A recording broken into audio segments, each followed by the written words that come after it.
Roads twisting hard where the shadows lie. Grip the handle, feel the engines roar. Freedom ain't a dream, it's the open door. Ride the storm, feel the thunder break. Cut the change and let the earth quake. Born to run, born to never fold. Heart of fire, soul of untamed gold.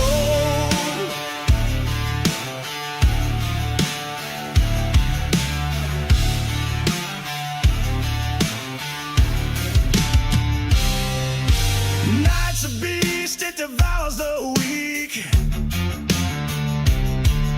Steel and fire, the language I speak. Dust in my lungs, wind in my face. Speed's my temple, this road's my grace. Ride the storm, feel the thunder break. Cut the change and let the earth quake. Born to run, born to never fold. Heart of fire, soul of untamed gold.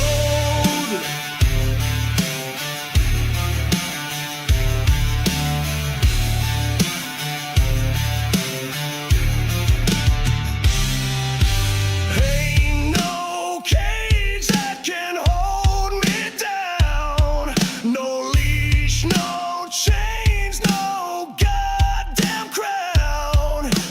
I'm a rebel, yeah, my spirit's raw. The world can't touch what the wild man saw.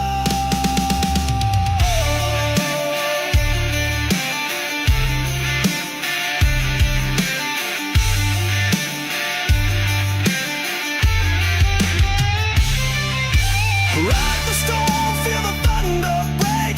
Cut the change and let the earth quake. Born to run, born to never fold.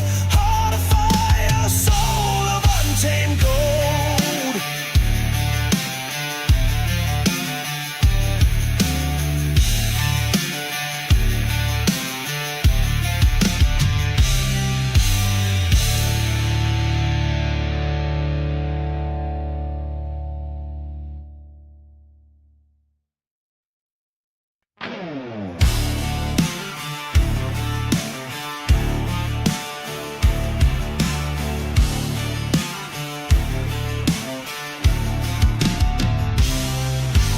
Wheels screaming loud under a blood-red sky.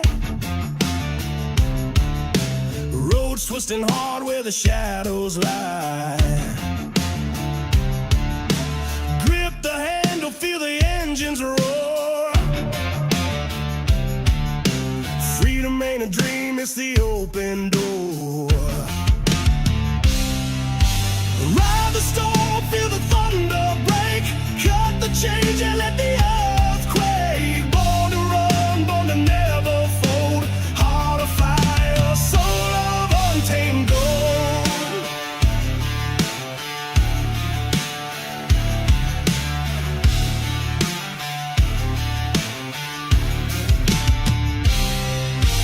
Night's a beast, it devours the weak. Steel and fire, the language I speak. Dust in my lungs, wind in my face.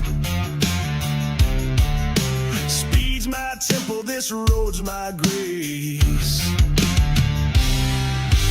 Ride the storm, feel the thunder break. Cut the change and let the earth quake. Born to run, born to never fold. Heart of fire, soul of untamed gold.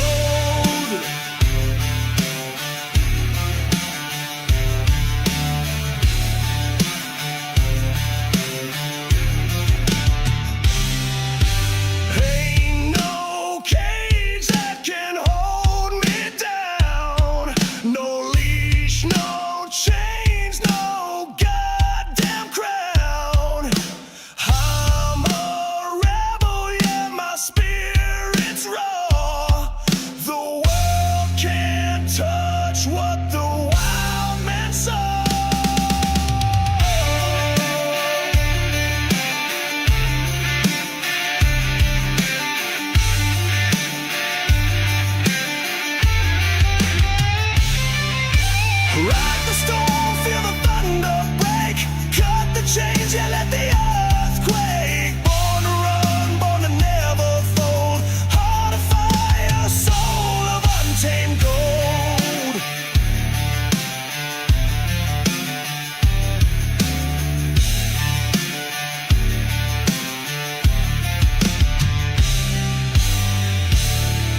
Ladies and gentlemen, welcome to Las Vegas Motor Speedway LVMS. And yes, I just made that up. Here tonight for round 19 of the DSR Electric Truck Series. Who is going to get the win, lock himself into the next round? Here are the playoffs. You're going to see it all live here tonight on the NASRA 360 Racing Network. Ironically enough, for the NASRA 360 Racing Network, 220 here tonight. Good evening, folks. I'm the Redneck Announcer, Jake Reeves. My good buddy Wesley Outland will be joining us here very shortly. And the best damn producer in the business, Australia, Dean Hawk, the Biggles Old Production here tonight. That is the schedule. That's what we're looking at. Joshua Suss, if you remember from last week, won at Daytona, his very first career win in NASRA history.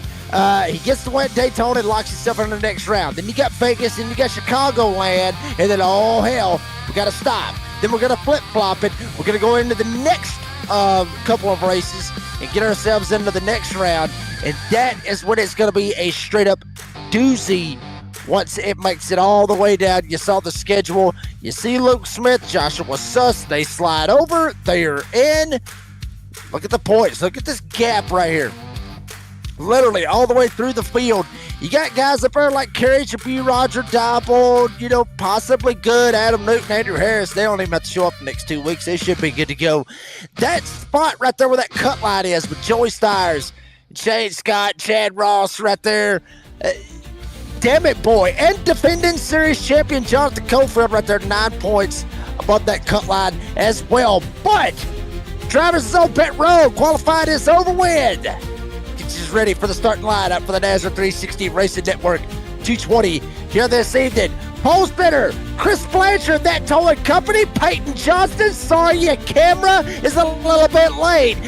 That will be on the front row here tonight here at Vegas. Making up row number 2.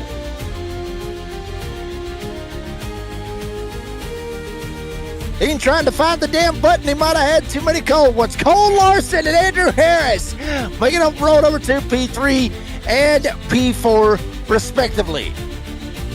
Right behind him, Matt Cherry, 45, Bulldog, Adam Newton.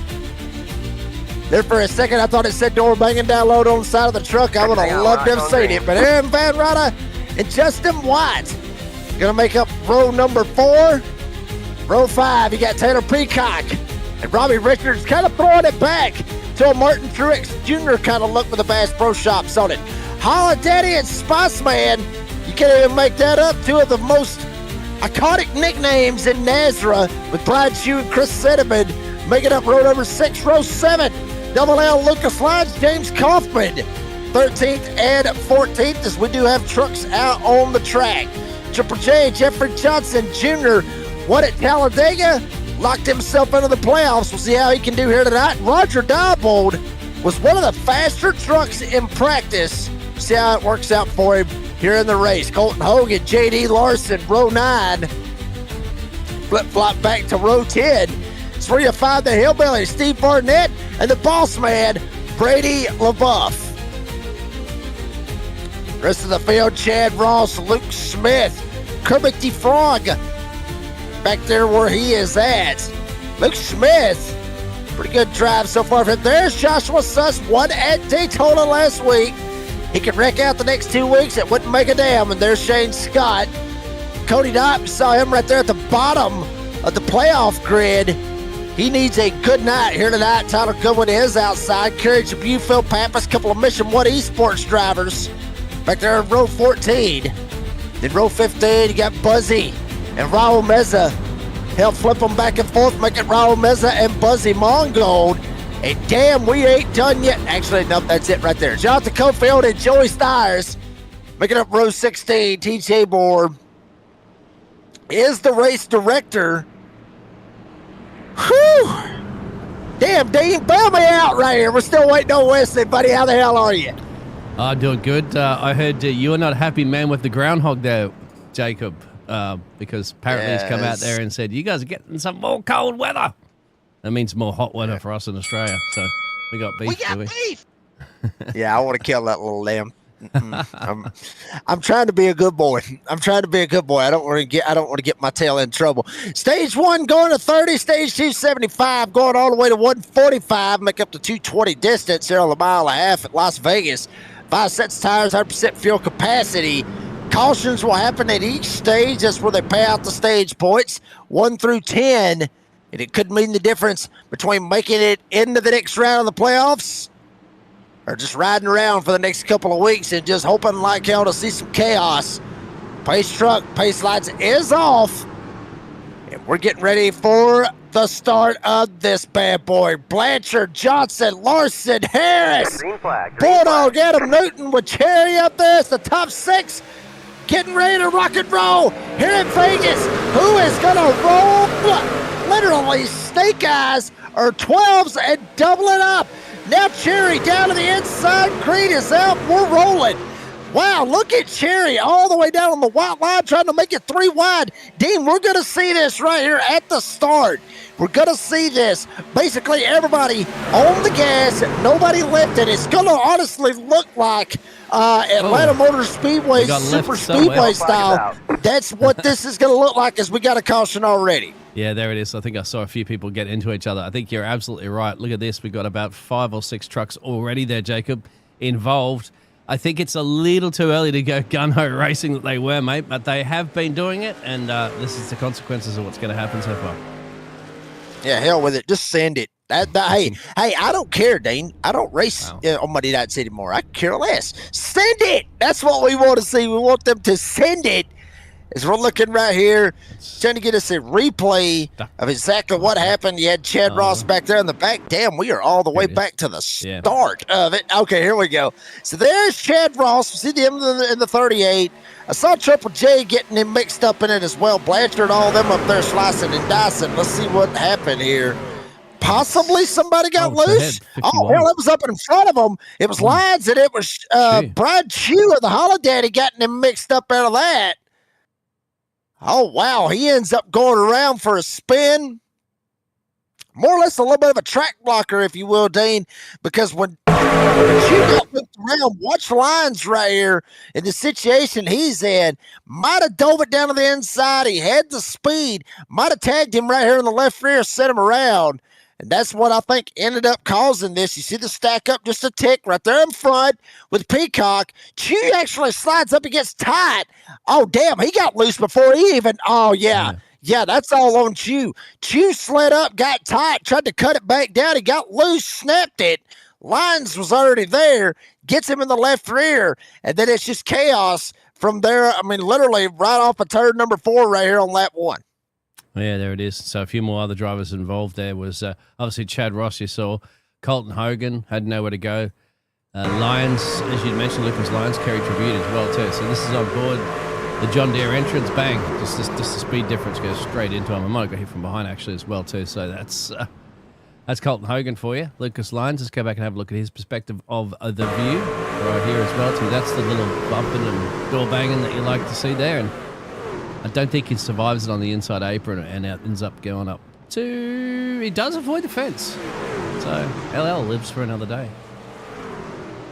Yeah, but old Double L right there, I mean, Dean, it's like I said a second ago, you know, Lyons really didn't have any other option right there. Chew slides up, he gets tight, he cuts it back down, he tries to get it back down, and unfortunately just snaps a little bit loose as hard as he was trying to cut it back down. And that happens, especially here on lap 1, at least with my, recent history of what I've raced here at Vegas. Yeah, I mean, you can get loose over there on lap 1 in turn number 3 and 4 here at Vegas. But like, Dean, we've talked about it, before. These updates we've had come in left and right. I mean, damn, iRacing just can't just keep what they got and just everybody be happy with it. No, let's update. So it's been a while since I've been in the truck, but I would think even with the cold tires and with a cold track of 68 degrees, yeah, that's probably going to make it a little bit slippery out there on those cold shoes. That very much on those cold shoes, as you mentioned. Another thing too, I'm just reading the chat there. Out there we got the go Chris Blanchard. We go Let's Go Racing from Shearer out there, and also Shearer's saying Shane Scott better win. Or I'll take or what? Vimo, whatever it is. Scott got a black flag for going down the pit road. That's an interesting one, Jacob. We're about to go green. I wanted to see if I would look at the replay. He did go down to pit road. He's currently running P32 at the moment. It looks like he did do a drive-through. Yes, it looked like. No pit stop. I got a black flag because of that. Trying to see exactly what you were talking about with the Shane Scott. Shane Scott better win, or I take Venmo. Yeah. Hell, I'll take Venmo. I don't care. I mean, I'll tell you what. You want Venmo? Shane Scott to win? Yeah. I'll take it. I'll take the rest of the field. I'll take the rest of the field. And if Shane Scott wins, I'll Venmo you, House. Go ahead. We'll call that one right now. Blanchard. Payment system. That going. Yeah. Yes, the now. payment system. Yes, the payment banking, online banking kind of stuff over there. Blanchard. Harris up here leading it. Peyton Johnson about there behind him. Dean, you real good buddies with Peyton Johnson, at least from what we were talking about before we went green. Oh, just because you put the camera on, I wanted to set it up for him, but it was a day late, dollar short, unfortunately, for Peyton Johnson. But get it up next week, mate. We'll get you on camera. Don't you worry about that, son. Yeah, do it 15 minutes before we go live. Maybe that would help you out a little bit. Dean, you didn't think I'd call him out, but I did it. But Johnson may end up trying to make me eat my own damn words. To the inside of Andrew Harris through 3 and 4. You're riding on board, or was riding on board with Cole Larson. Flip-flop up here. There's Peyton Johnson.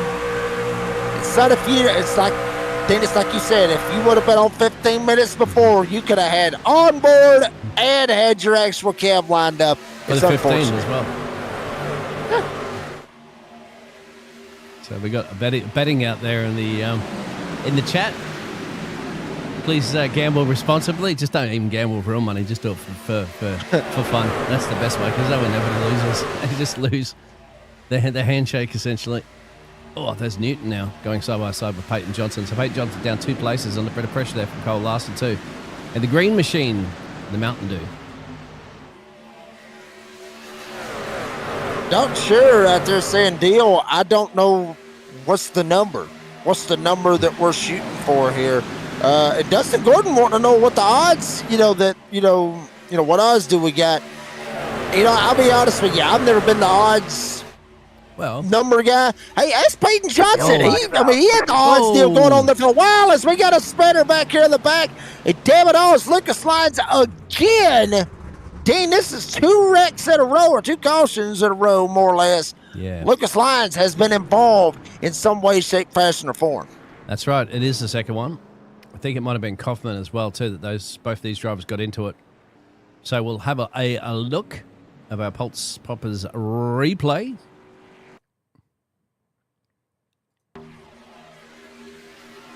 Well, the odds are he's got a 1 in 33 of winning the race. Odds, because there's 33 drivers. Well, there is that option. Lyons right here on the bottom. Did he snap loose or? Oh, damn. Actually, somebody hit the wall up there in front of him, but he got tight. Or he might have thought he was clear, and he wasn't. He slid up right across the nose. Kaufman watched right up the hill just a little bit, right up the road. Yeah, a little bit of a smoke right there, but damn, Dean, I think Lyons might have come up right there, to be honest. I mean, I could be wrong, but, I think Lyons might have come up. What do you think? Yeah, because it was Kaufman. We're right on board with Kaufman. We'll have a look. How much space did he have?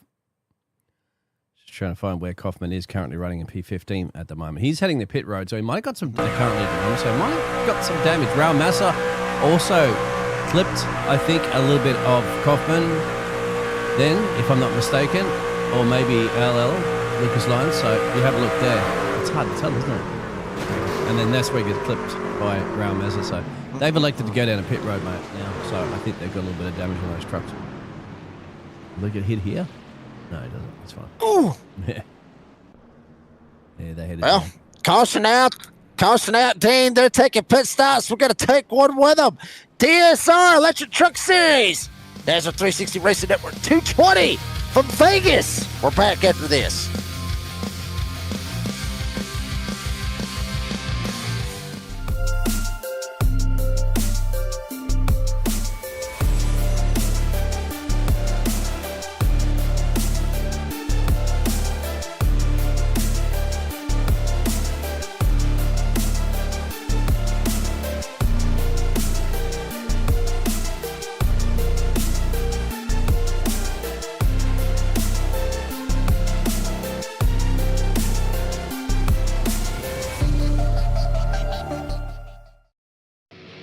you ready?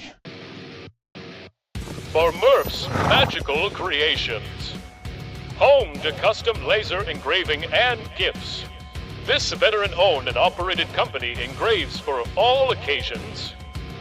If you want one of Murph's Magical Creations, call the number on your screen or commission through either Instagram or via email. Murph's Magical Creations, made with love for you.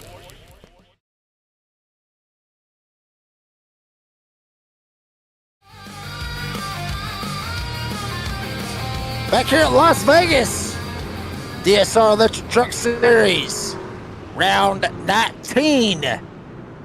Here live on the NASRA 360 Racing Network and also on Redneck and NASRA Productions here on YouTube. If you want to hear the interesting conversation that me and Dean just had, you can go over there. You can check that out. It's in the archives. A bunch of other cool stuff going up on the channel. Dean, whenever I can sit in this damn chair here at the house that actually has some free time, but I haven't had a whole lot of free time, and it's because that damn groundhog we were talking about a while ago. If any of you are up in the Pennsylvania area and want to go after a groundhog, go after what the hell ever his name. I don't even know his name. I'd be honest with you, but honestly, Phil, yeah, Ponzagatti Phil or whatever the hell it is. Somebody needs to take a belt to him. But here we go. Pace truck is off once again. Blanchard, Harris, Johnson, Newton, Cherry, top 5. Green flag back in the air. Already been through a couple of cautions. We ain't even made it 15 laps here in stage number 1, or 15 laps for that matter in the race. We're going all the way to 30. We get to 30, and then we'll throw the caution. And here we go. Blanchard up at the front. All by himself, Johnson, Harris, they're side by side. Newton back there, he's got company. Larson there with him. Richards right in behind him as well with Peacock, White, Aaron Van Ryder making it up in the top 10. The Spiceman trying to make a charge. And Cody Knott, VP of Operations. Oh, good Lord. Cherry almost lost it. He didn't lose it. He got tagged. He's down in the grass. He's going backwards, and we got a pile up going into 1. I think it started around Cherry. You're right. You can see that 45 starting to go. It's, you'd have to say it. It's a little unfortunate, isn't it? But it seems to be every time they'll be going 3 wide here tonight, something's been going wrong, and we're getting another caution. I hope it's not going to turn into one of those races tonight there, Jacob, but here we go. So keep an eye out here for the 45 in the middle. So this will end up being 3 wide out of the exit of the corner there, Jacob, and we'll have to see what happens here, which causes them somehow to get into each other there. Oh, it just comes down, doesn't it? Looks like on Cole Larson a little bit there. Or Cole Larson comes up a little bit on him. Pretty hard to say. And real quick, I do also want to apologize for almost having the profanity shot right there. But it's been a long couple of weeks. I'll just say that. Yeah, I think Cherry come down, got into Larson, ended up spinning himself out. Johnson up top. You see Larson right here on the bottom. Johnson's giving him plenty of room. Maybe coming down might have made Cherry think a little bit. Yeah, but Deanie's got to cut down right there when they're going through the tri-oval. He's got to cut down a little bit. Mm-hmm. Diebold unfortunately gets into the back of him. He's got nowhere to go at this point, so it takes him down to pit road actually too. There's no pit wall there, if you notice. You go straight into it. Here's from Diebold. Tries to avoid it, hits him, and then it says, I'll go down pit road. And that would almost be... Oh, he's actually on... he's on... He might have got a little love tap on that wall. He might have got... I wonder if Kaufman unfortunately got involved as well, too, at the back here. Just, you see, because remember does he get tagged? He does. Oh, he did. And the 88, Pappas. And Lyons. Did Lyons get involved in this again? Possibly. Right there he goes. Yeah. 41, Lucas Lyons. Oh, God. This is the problem now when you're running at the back, Jacob, because, when there's accidents up the road, you just increase your percentages of getting involved with them pretty easily just because you've got nowhere to go. And here it is. He may end up parking it. Oh. The 88 really copped most of that one, didn't he? Phil Pappas, I think you said. Yeah, it full looked like Pappas. Pappas kind of got involved in that one as well. There's Kaufman right there pulling away. Oh, boy. Right on board with the 88 at Phil Pappas. Let's see what it looked like from his view. Yeah. But he gets hit hard again, doesn't he? I think here. Oh, Right there from Lyons barely tags him right there in the right rear. It ends up setting him up into Kaufman. Kaufman nowhere to go. He goes around. Hogan and others. Meza, good Lord. People again. Oh. Well, I have a solution to that, Jacob, and I've said this multiple times. If you want to avoid getting involved in accidents, drive up the front. That's pretty straightforward. Like, smart call. The only thing that could happen to Chris Blanchard right now is for somebody else to get into him. But aside from that, he doesn't have to avoid a wreck up the road because he's leading the race. That's it. But, that's comes down to qualifying, man. Qualify better if you can. Yeah, I mean, you're absolutely right. Try to get, start up at the front, have, the qualified strategy or the fastest truck one way or another, practice your qualifying, or just ride around and, get what you can get out of this. Like who I was talking about a second ago, VP of Operations, Cody Knott, up in the 11th spot, back there around that range is where he's going to restart in the number 26 Toyota. Dean, we talked about there's your biggest movers. Obviously, Jason Morales, Cody Knott right there fluctuating with it. Joey Stires right there on that cut line with Cofield right there on that cut line as well. But Cody Knott, we showed the playoff grid when we got started here tonight. He is dead last out of everybody in the field as far as the playoff grid goes. Cody Knott is. This could be a game changer here tonight if he could get him some stage points and get a good finish. Yes, he might not be that bad going next week. That's right. We'll show the standings again soon. Go ahead. Yeah, but he's got to be able to survive all of this and make it all the way to Chicagoland. Green flag back in the air. Yeah, and I hope Blanchard, Harris, Johnson up here. Yeah, Cody has been under the weather there, Jacob, for a good week and change, actually. So he's back. Hopefully he's back in driving as well, too. So hopefully he's getting into it as we go racing, of course. And 14 laps to go right here, halfway, more or less, stage one. Blanchard trying to get away. Harris right there with Johnson. Taylor Peacock already up 5 spots as well, sitting up there in the 4th spot. For the most part, everybody's getting through clean for this lap. Oh, maybe a little bit of contact. Johnson, Harris, maybe door banging. Johnson trying to pull the side draft, trying to pull Harris back a little bit, trying to rock this outside lane. Peacock trying to figure out which lane he wants to go, or will he shove it 3 wide? He thinks different. No, Johnson gets hooked. Johnson gets turned by Andrew Harris. Johnson comes down. Oh my gosh, got Justin White, got Robbie Richards, Kermit the Frog, the Hillbilly involved. Uh-oh. Dean, I got a feeling. We got to key it up, baby. We got to key it up. We got beef. That's a bit of a track blocker there too. I wish I had the camera of Peyton Johnson up to see what his reaction would have been to that one. But, well, Jacob, it's going to be one of those nights, I think. You reckon? You thinking there's beef there? You might be right. No, I mean, it's a mile and a half. I mean, I can see it if it's a short track, but this is a mile and a half, guys. This is Vegas. Come on, straighten it out a little bit. We'll check it out one more time right here. Instant replay. He was already loose here, right, Jacob? It looks like he's already loose trying to control this. Yeah, but I mean, he's right here. Let's see what happens. Does Harris come up? Harris keeps coming. Harris keeps coming. Yeah. Harris keeps coming. Harris hooked him. Harris left rear hooks him right there. Peacock almost got Harris, almost turned him around. But then you watch everybody go around. Cinnamon tries to get around as well.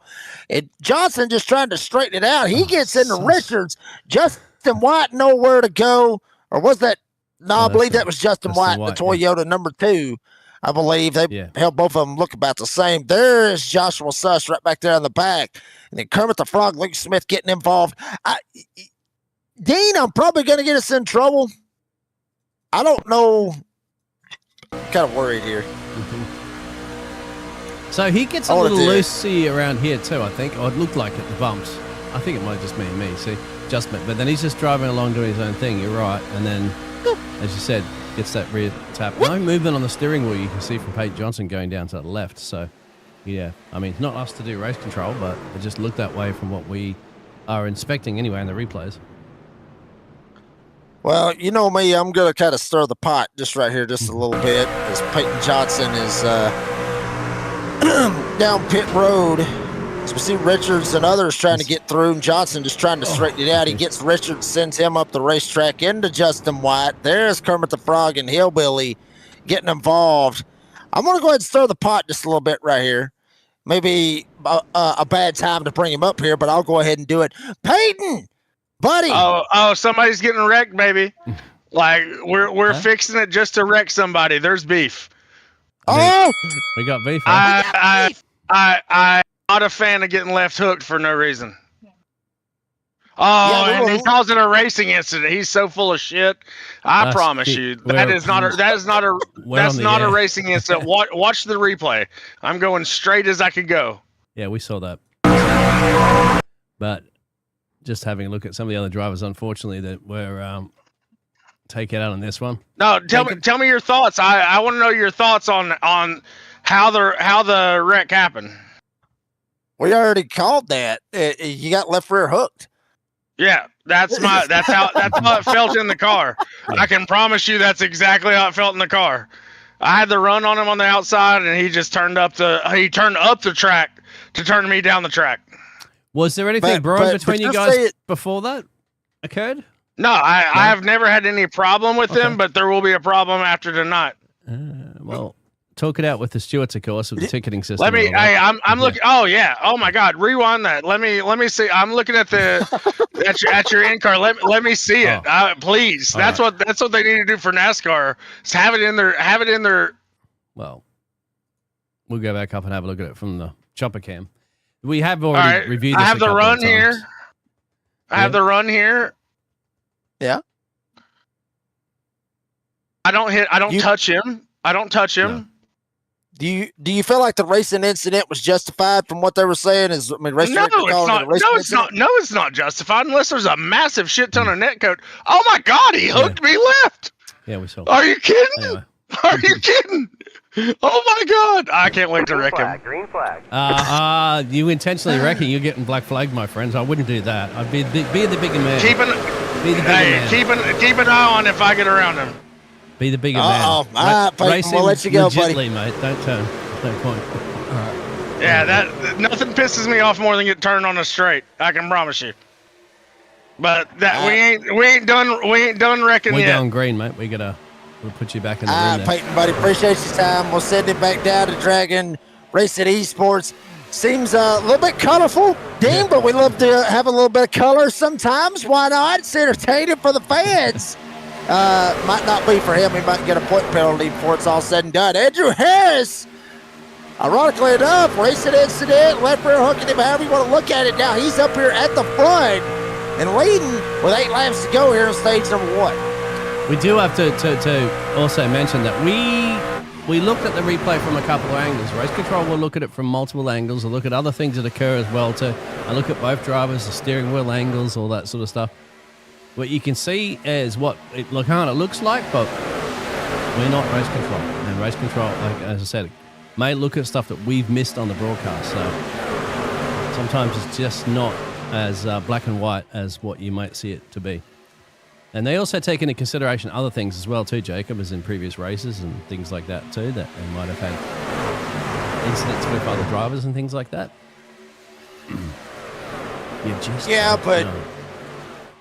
But Dean, you know, I've raced on the Monday Night Series before, and I've got shafted a couple of times for incidents just like that. So I've got shafted a couple of times as well. So I mean, it is what it is. That's just my take on it. Harris up here leading Larson. Peacock trying to go after Blanchard, that towing company. Bulldog Adam Newton doing what he needs to do, up a bunch. A whole bunch. As far as the points go, whoa, Peacock sitting in there trying to straighten it back out. Newton going down to the inside. Yeah. And caution is out once again. So pro caution once again. Spinner in the back, Holiday, Brian Chew, Hillbilly getting involved again as well. Brings out the fifth caution of the event. Don't know what it is tonight, mate, but it's something at this track. Maybe, as you said, the cold temperatures or something. These cars are starting to move around a bit, but they're driving like they got no space between them. So, of course, what happens is if something gets a little loose or whatever, or turns a little bit, you're straight into another truck immediately, and there's just no breathing space out here tonight. You can see 3 wide up here.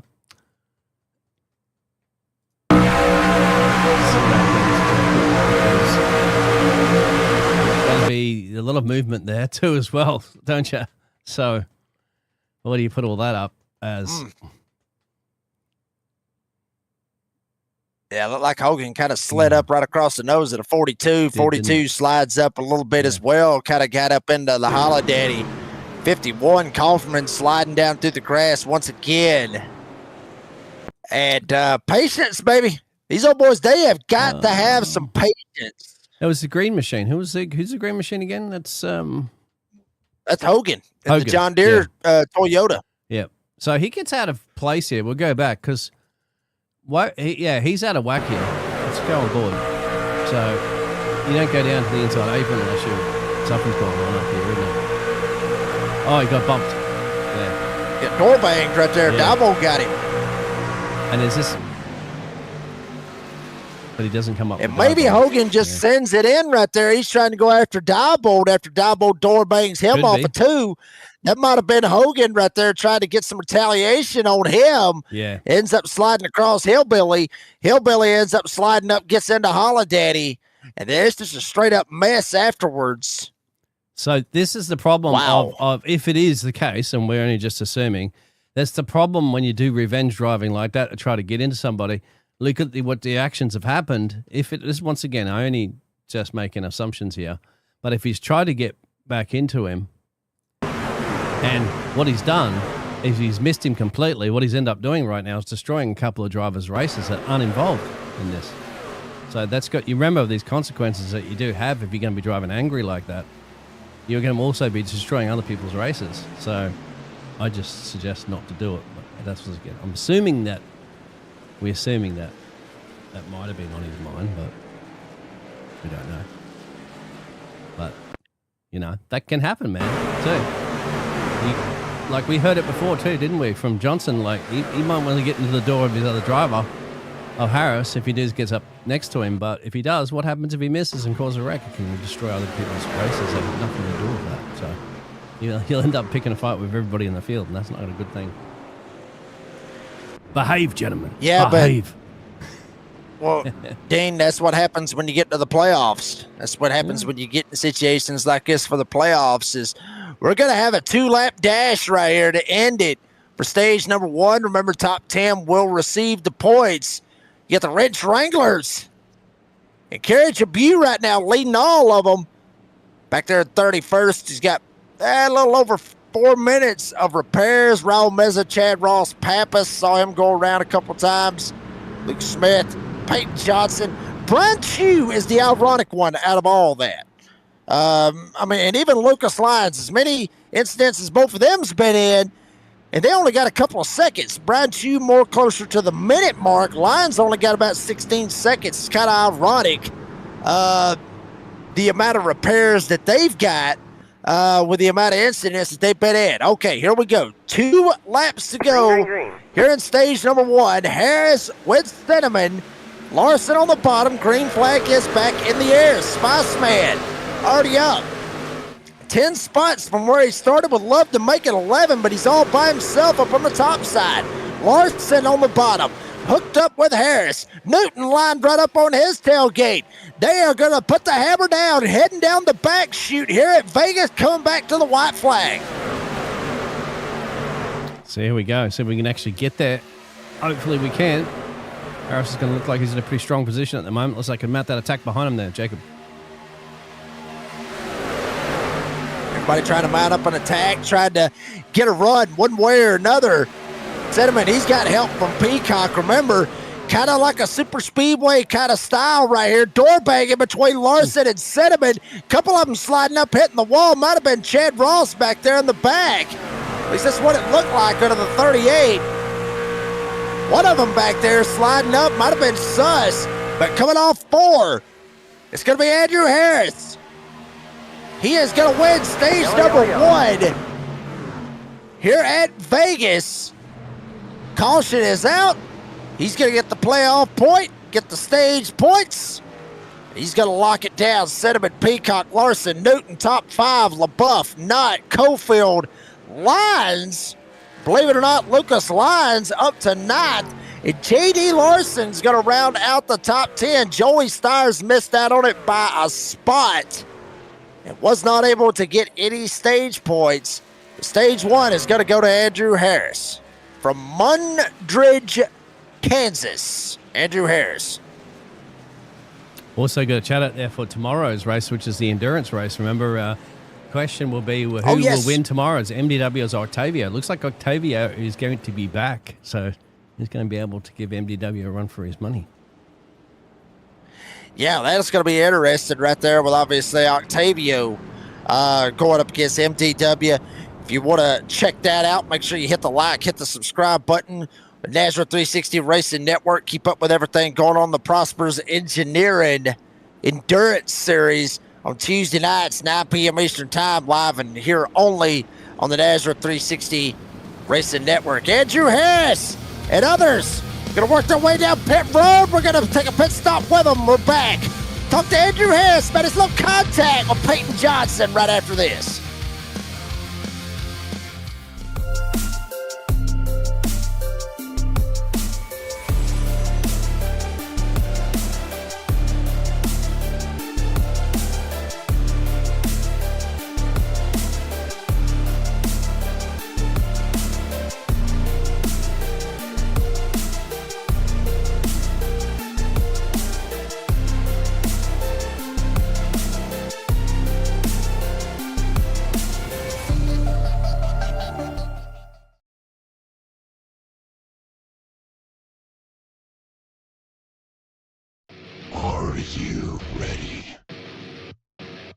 For Murph's Magical Creations, home to custom laser engraving and gifts. This veteran-owned and operated company engraves for all occasions.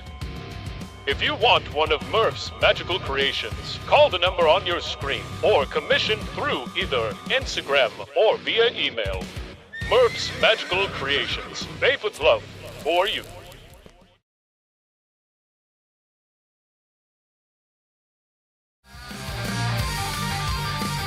Back here at Las Vegas, Andrew Harris, your stage 1 winner. And I am looking for Andrew Harris. He is down in the Upfront Motorsports chat. This is going to be fun. I can't wait to do this. Andrew Harris, your stage 1 winner. Andrew, buddy, congratulations on stage 1, buddy. Tell us about it. Thanks, guys. Yeah, it was a teamwork effort there, actually.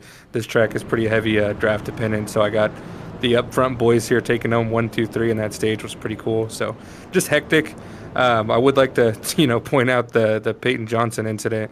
I don't really know what happened there. I know he's upset. I'll have to go back and look at it, but I do want to apologize if there was anything that I did wrong there. Well, and Dean, I'll give you, or you can ask him something, but I got to ask on this one because Johnson, obviously he called you out. He said he's coming after you. Do you feel like maybe that anger is justified from Peyton? Honestly, I don't know, and I don't want to talk on it until I do know. I truly feel like, we maybe met in the middle. Maybe he came down a little bit. I don't know. But I really don't have anything to say until I go back and watch it, and then I'll know a little bit more. Dean, you got anything for stage 1 winner? We were looking at it a couple of times from our camera angles and stuff like that up there, and we had a chat to him about it, and he was upset. But yeah, obviously, from your perspective, there's nothing intentional, stuff like that. Race Control deemed it as a racing incident, right? So you haven't been punished for it. So I presume in Race Control's eyes too, there's nothing wrong with that. Once again, congratulations on your stage win, and hopefully he doesn't go out there and try to cause any deliberate beef, although I think Jacob's up there just rubbing his hands together going, we want beef. But anyway, you're doing what you said it, right, Andrew? You're working together as teammates as we get ready to go green. Yes, absolutely. Andrew Harris, stage 1 winner, buddy. Good luck the rest of the race. Thanks, guys. We'll send him back down there as we are ready. Dean, let's get some Stone Cold Glass. Break it, baby. Stage 2, presented by the Glass Mechanic. So it looks like it might have been a jump start up the start there because Jason Morales is showing a black flag next to his name here on a live timing. So that's something he's going to have to go down and serve unless somehow they can remove it from race control if they deem it wasn't a black flag. But that could be a jump start or something like that there, Jacob. Yeah, I mean, could be. Oh, no, big crash behind them. Coming off 4 right at the start-finish line. Good God almighty. Big pile-up. Huge pile-up. Walmart parking lot on Black Friday. Parking lot pile-up. Good God. You call it pretty much, you name the driver, odds are they got in it. Oh, wow. All I saw was Adam Newton, the left door of the 19, and then after that it was Chaos. Robbie Richards, another one involved as well. We'll check it out, Pulse Popper's instant replay. And Dean, I got a feeling, speaking of Pulse Poppers, I got a feeling that there's a couple of drivers out here tonight that is not going to be Pulse Poppers hooking some fish when this thing's all said and done. Harris getting into Meza. Yeah. Meza goes around. There's Newton. He goes around. LaBeouf, the boss man, getting involved as well. But it all started with a Harris and Meza deal. Did Meza come down? Or did Harris, ironically enough, get another left rear hook right here? I mean, Dean, we'll have to see right here what happened with Harris and Meza. Yep. Well, keep an eye on Harris, the car behind there. You got Taylor Peacock to the right. This is Raul Mesa that we're looking at. All right, so he lifts a little bit. Harris on the bottom. See Newton up top, gets a little bit loose, and damn, Dean, I don't know. Pretty hard to call all these. Well, there's not a lot of space that one's between not them. as black and white as the other one. Yeah. That one's not as black and white as the other one. I just call it like I said. You know as well as I do. I call it like I see it. This one is not as black and white as the Andrew Harris, Peyton Johnson deal. I agree with Johnson, and I believe both of us agree on that. That was just a left rear hook right there. I mean, that it is what it is on that. This one right here, I'm not sure if Meza come down and Harris come up and they met in the middle. If Harris shoved it in there and he slid up, it's very, very hard to tell, to be honest with you. There's 2 incidents too, isn't there? Essentially. Have a look at, they're not even Meza contacting each down. other, and Newton's also going sideways as well. So you see that? So no contact there with Newton. Newton's just driving here. You know that Meza on the inside there as the contact of Harris, but then it looked like Newton might have just lost it out of the corner himself by seeing that in his vision to the left, because it didn't look like Peacock got into Newton there either. So we got 2 basically accidents that are occurring almost at the exact same time, mate. Yeah, I mean, it seems like old turn 4 over there is a slippery little booger here this evening. Everybody's just trying to hold on for dear life. Maybe not having enough patience. Maybe it's the truck. Maybe everybody just tried to hold on and not able to do it. Right on board 38, Chad Ross. See what he sees. Just a track whole lot of smoke, whole lot of trucks left and right. Ross just takes the smart strategy, locks it down, and just waits on everything to straighten out, if you will. As Meza kind of blinked there for a second. There's Brady LaBeouf and others. So Ross kind of took the strategy of just lock it down, let everybody move, and then carry on. Here's Shane Scott. Some of y'all were talking about some, some of them out there talking about bets on this one for Scott to win it. He gets pushed and pushed and pushed. Poor Shane Scott. Wow. Nothing he can do about it. Pretty sure he'll have a smile on his face at the camera. Oh, he won't actually. He might be listening to us, but nothing he could do about that one. Once again, he's just stuck in the middle. Well, there is, once again, I said something you can do about it. You can run up the front. But he's taking pit stops. Unfortunately, he's taken 3 of them here tonight. A couple of black flags showing for Lucas Lyons. Black flag for James Kaufman as well, too. Jacob, that might be speeding in the pit lane or something to do with pit lane as we go on green. Yeah, maybe so. Maybe incident points could come into play out of that. Jason Morales going to take the green flag right here. We are in stage 2 presented by the Glass Mechanic, going for 45 laps here in stage number 2. Lap 39 of 145. I've lost count how many damn cautions we've had so far. Look who is up here in the mix. The Holla Daddy. Brad Chu has been caught up in a couple of accidents here this evening. And now here he is trying to mix it up here with the race leaders. Pole Center Blanchard back out front with that towing company. Number 9 Chevy. Trying to get her done here at Vegas and hold everybody at bay.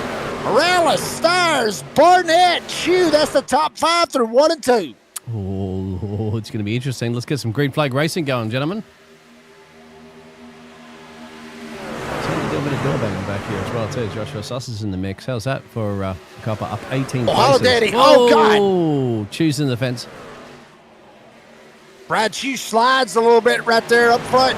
Right there with Brad Chu right there. Unfortunately, Chrome Racing slipping, sliding a little bit up front. Chrome mixing it up. As here we go. Hillbilly down to the inside. There's Kaufman serving his black flag. Hillbilly trying to work his way up through. That being Steve Barnett battling for 3rd. Morales up top. And Jason Morales up 30 spots. So is Joey Stires, both of them. Stires pitted on lap 2. He hadn't pitted any more than that. Nope. Morales, he pitted on 26. Pitted right there with Barnett, with Suss and others. And trying to hold ground and trying to hold it at bay as Barnett will slide up into the 3rd spot. Yeah, Joey's in the right place at the right time on this one as well, too, as you mentioned. Well, it's considering we've had a lot of caution flag running, you don't really need to be pitting and putting those 5 sets of tyres I think they're available for on this evening. But there it is. So 21 laps of cautions out of our 43-lap race. Shouldn't be not too much of a problem with Joey Stires, hence the reason why he's at 20 places. Yeah, I mean, but Dean, it's like you said, with as many cautions as we've had, I agree with you 100%. Not really worried as far, as bad about the tire situation as you would now. Say you get you a good green flag run in of about 20 laps, give or take, that, yeah, with the aero on how these trucks is, with the aerodynamics, and with this track surface, it is beat up pretty good. You go down into 1 right here, 1 and 2, there's a bump right there in the middle. On the bottom lane, it will knock you all the way up to the yellow wall or yellow outside retaining wall that you see right here on the right side of your screen. This place is bumpy. There's a lot of speed with the arrow and everything else. You can burn up some tires. As damn, Taylor Peacock gonna burn up a little bit of tire all the way down to the apron. 4 wide there for a second with Cherry back there. They're going to make contact. Diebold, Peacock, they door bang. Peacock sliding up the hill, and we're spinning. We're wrecking. Cofield's in it. Caution is out. Well. Impossible beef. Whoa. Possible beef. We got beef. Oh, Cofield no. and Peacock. Oh, good Lord have mercy. We got beef. Oh, my gosh. Yeah, this is turning into your Monday night fight night, Jacob. Well, you do know that, boxing and UFC, MGM Grand, you're in Las Vegas.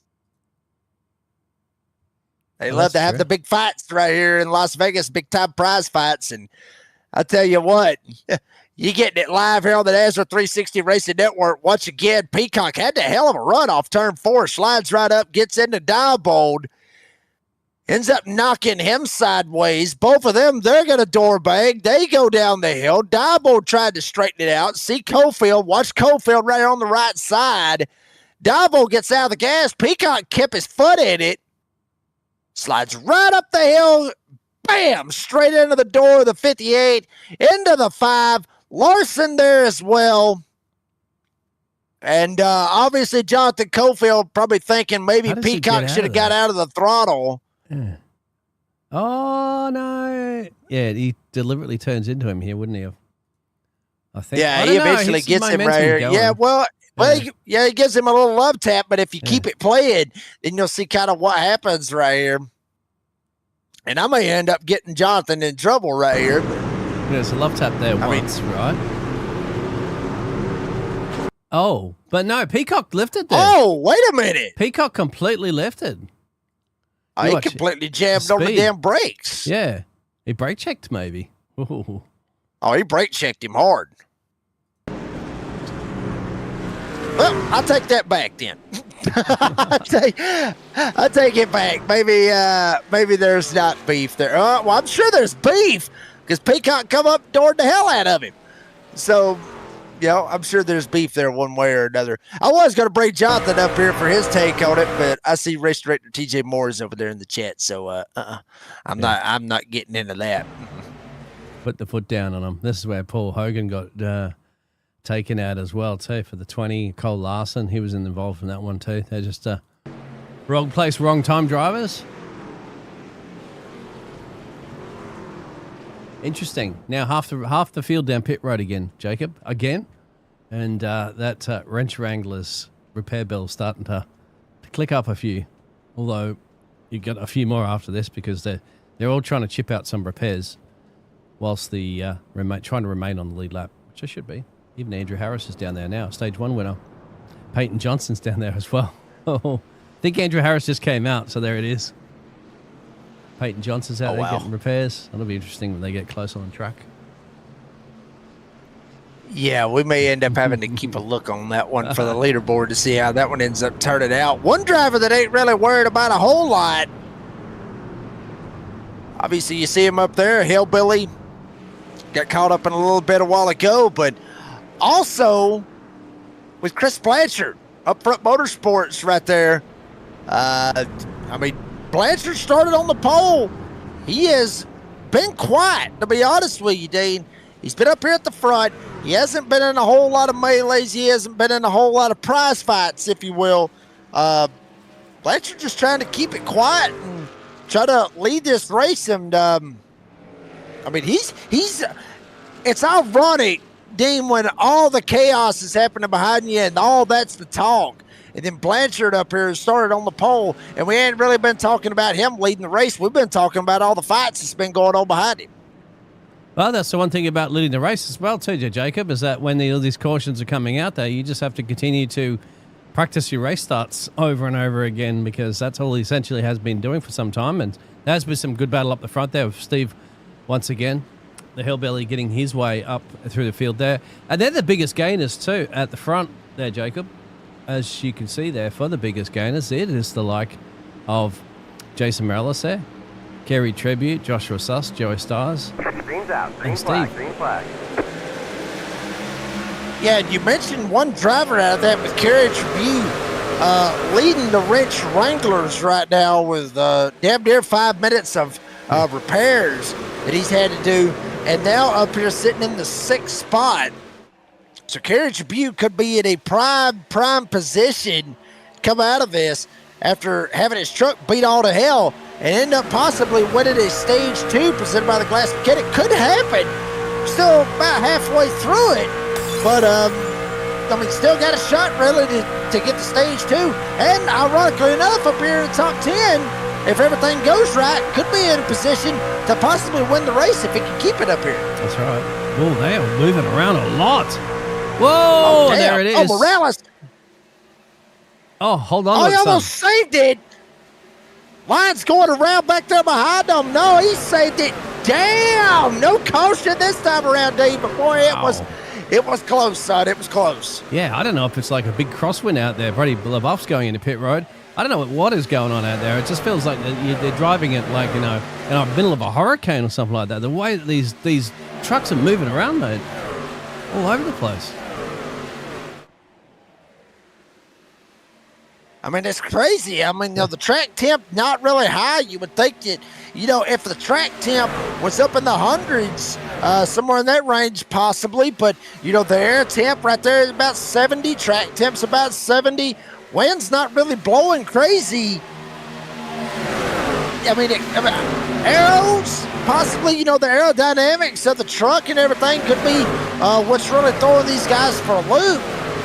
Could be the bumps on the track. There could be a lot of factors going in, but I think it may be this truck, Dane, because I've heard it in the past, here recently, that this truck is very, very hard to drive now with some of the updates that we're talking about that iRacing has been putting out on these trucks, for the community to drive, is that these trucks is getting harder and harder and harder to drive, which is good to a certain extent because you're not putting to the floor, especially here on these mile and a halves anymore like we used to be.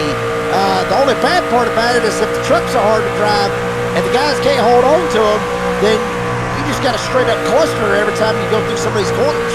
Yeah, that's what you're seeing at the moment. Mate, I think you might be right. It could be one of these new updates that they have. Because, I mean, we've seen these trucks around here in Las Vegas before for many years. And I haven't seen them as loose as this, mate. So you might be right. Just weather conditions and stuff like that. Something's happened where they look very, very hard to drive here this evening. You can see just about everybody's wiggling in it. Like Leslie would say, wiggling or giggling or something like that. Practically almost everywhere. I'll give you my saying out of it. Everybody's all wiggle, wiggle, wiggle, wiggle, wiggle, wiggle, trying to keep it straight out there. Unfortunately, they are not. But we're getting into a little bit of a green flag run right here, Dane. If they can keep it straight, if they don't have any issues or any incidents right here, you may get in for a green flag run right here, which is something that we haven't seen all night, and I'm sure a lot of the fans would love to see a green flag run. So very good possibility. We could be in store for that, as I think everybody has calmed down just a tick. Yep, I'm hoping. You can see the breakaway pack as well, too, for the top 5 drivers. All working together in tangent here now. So they may be getting just used to the temperature up there. We've got a good handful of green flag laps under the belt. Then you got the second pack just coming down the backstretch now.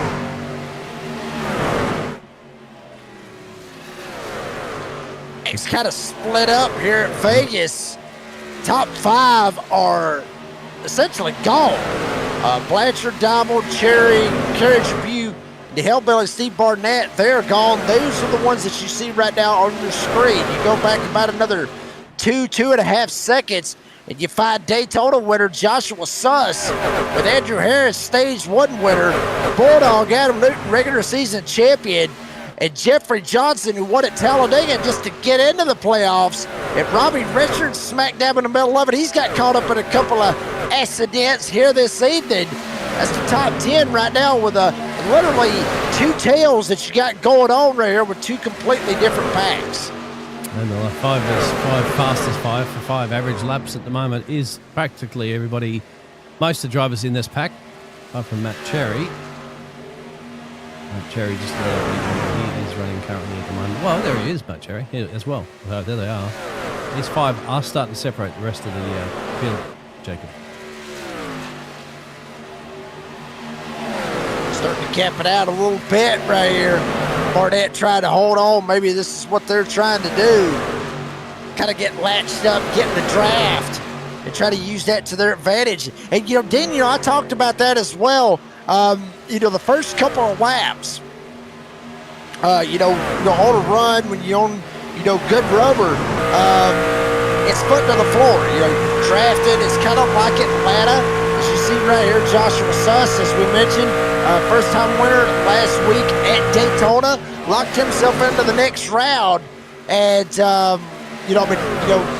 Suss ain't got a whole lot to worry about here this week or next week when we go to Chicagoland, as he knows he's going on to the next round. But Diebold, up 15 spots now since he has cleared Chris Blanchard. Roger Diebold.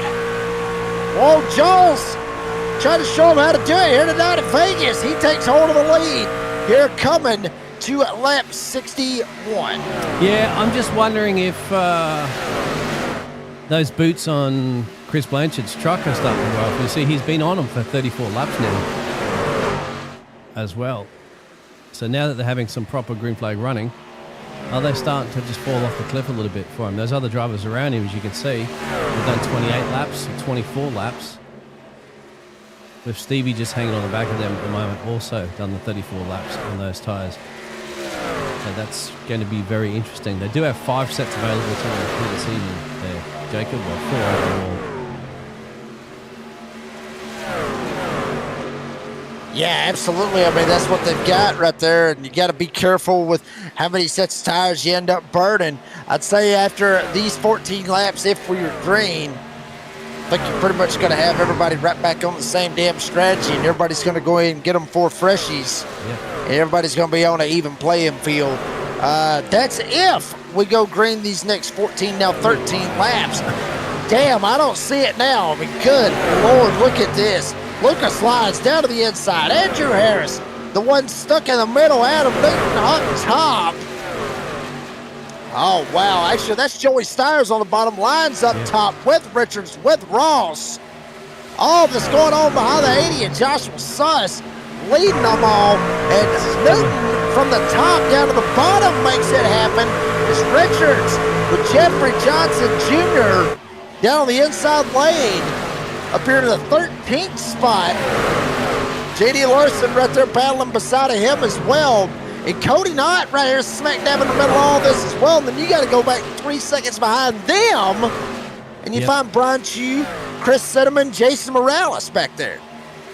And on top of it, I think, oh no, not just yet. I was just thinking whether or not our leaders were going to start getting up to some traffic soon as well too. Some other battle packs that are forming, but not quite just yet.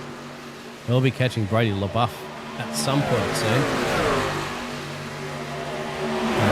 LaBeouf heads into turn 2 down to the backstretch. There's Rose just coming out of turn 1, entering turn 2 now.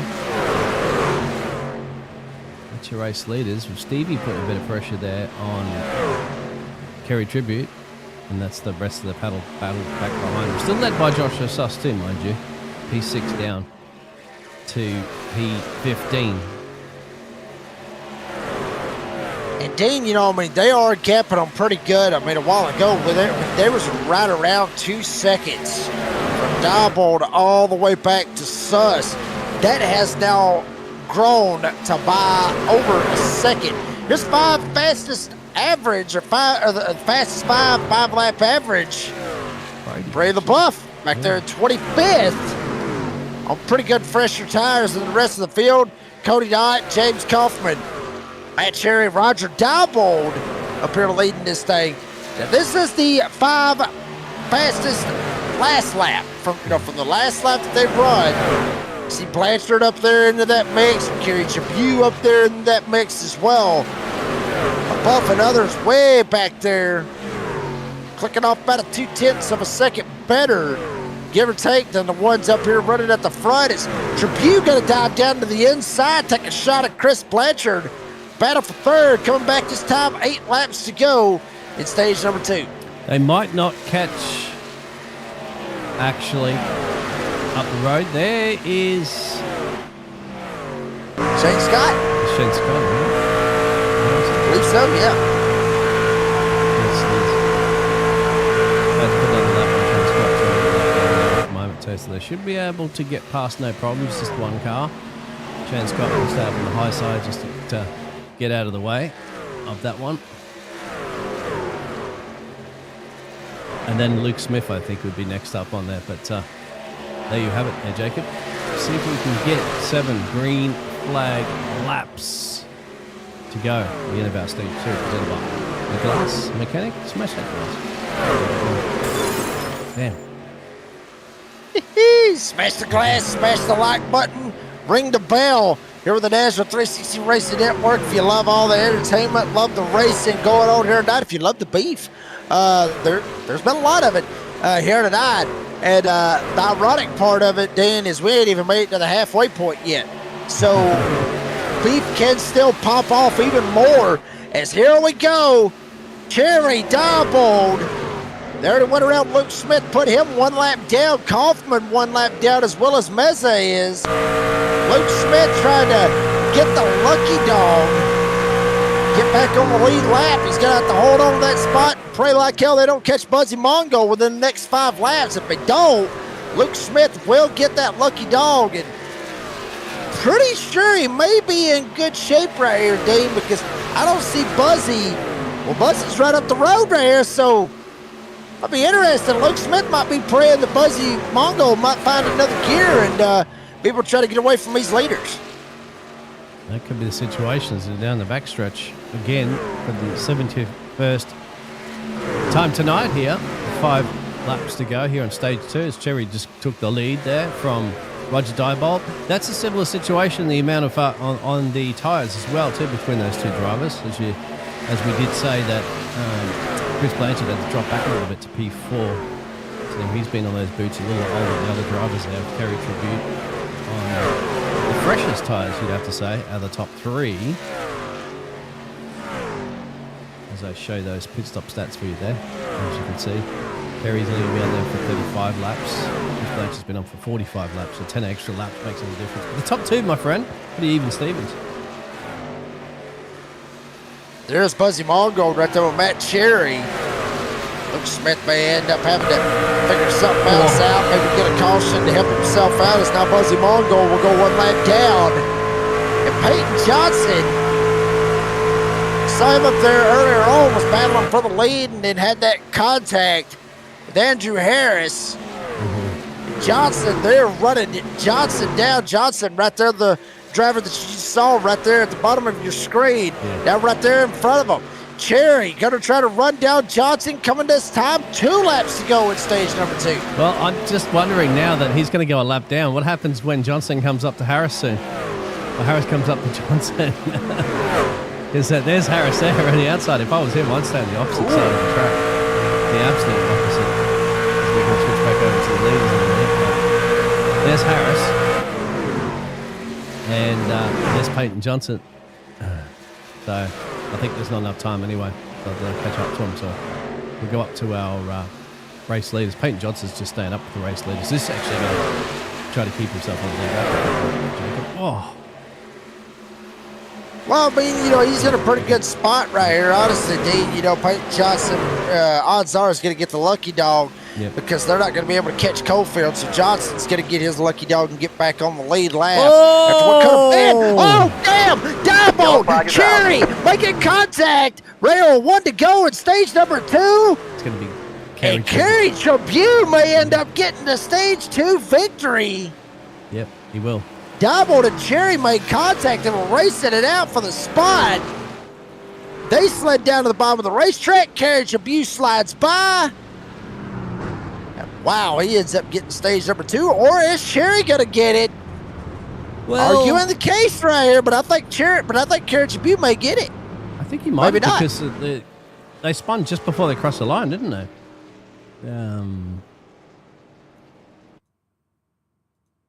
Maybe it has reversed itself. I might be wrong.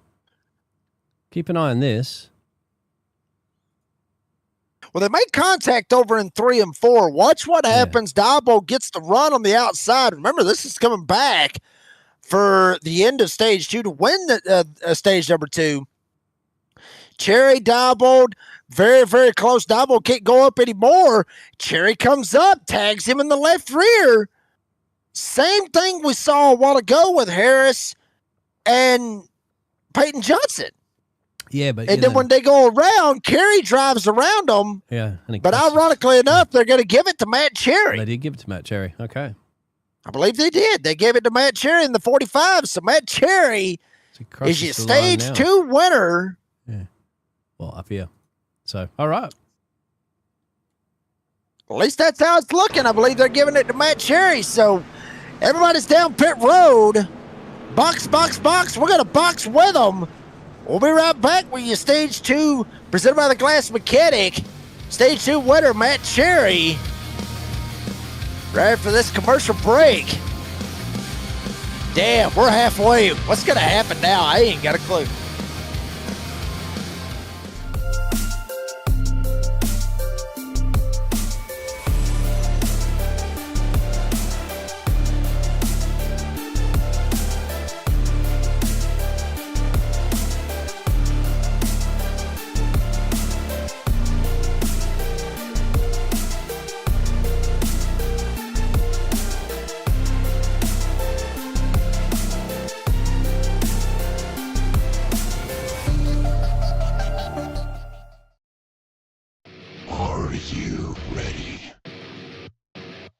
For Murph's Magical Creations. Home to custom laser engraving and gifts. This veteran-owned and operated company engraves for all occasions. If you want one of Murph's magical creations, call the number on your screen or commission through either Instagram or via email. Murph's Magical Creations, made with love for you.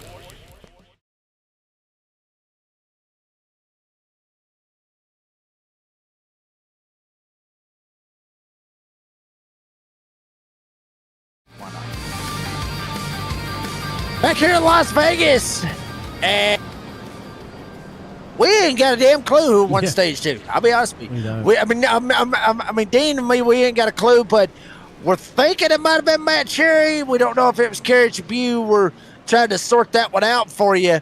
But Matt, buddy, we got you up here in the booth anyway, buddy. There was a lot of frustration a while ago with how some of the races going tonight. So if you can, try to keep it PG. Let's not pull a Peyton Johnson right here. But your take on the racing here this evening? It's crap. It's crap every week. I mean, you got guys driving way beyond what they're capable of. You got guys self-clearing themselves for stage wins. I mean, I'm just pretty much at it. I'm just gonna start racing everybody the way they race me out of here. So it's just how it's got to be. Well, it's good content for us, I guess you could say. I mean, I know it's headache for the drivers, but it's good content, I guess, for the S360 Racing Network. Matt, buddy, good luck the rest of the race. Try to survive, baby. 10-4. Thank you. Green's out. Green flag. Green flag. As Matt Cherry will send him back on down to Mission 1. Actually, we're sending Mission 1 Racing Esports for the right damn channel. As we are back at it. And this is the final stage. Stage number 367 to go. Who's going to survive? Who's going to make it? Who's going to get themselves in the right situation? Harris leads them. Stars on that crazy strategy. Dean, I called it a while ago that if they was able to make it all the way to the end of stage number 2, we'd have everybody jump down pit road. We're 4 wide back here. We're sliding. We're trying to hold it straight. Damn it all, Joey Stars able to hold on to it, and he's not looking pleased either. He needs a whole lot of drivers ain't going to be pleased after this one. Oh, they're just getting a little loosey-goosey all over the place and start to door bang into each other, a bit of trading pates and stuff like that, Jacob.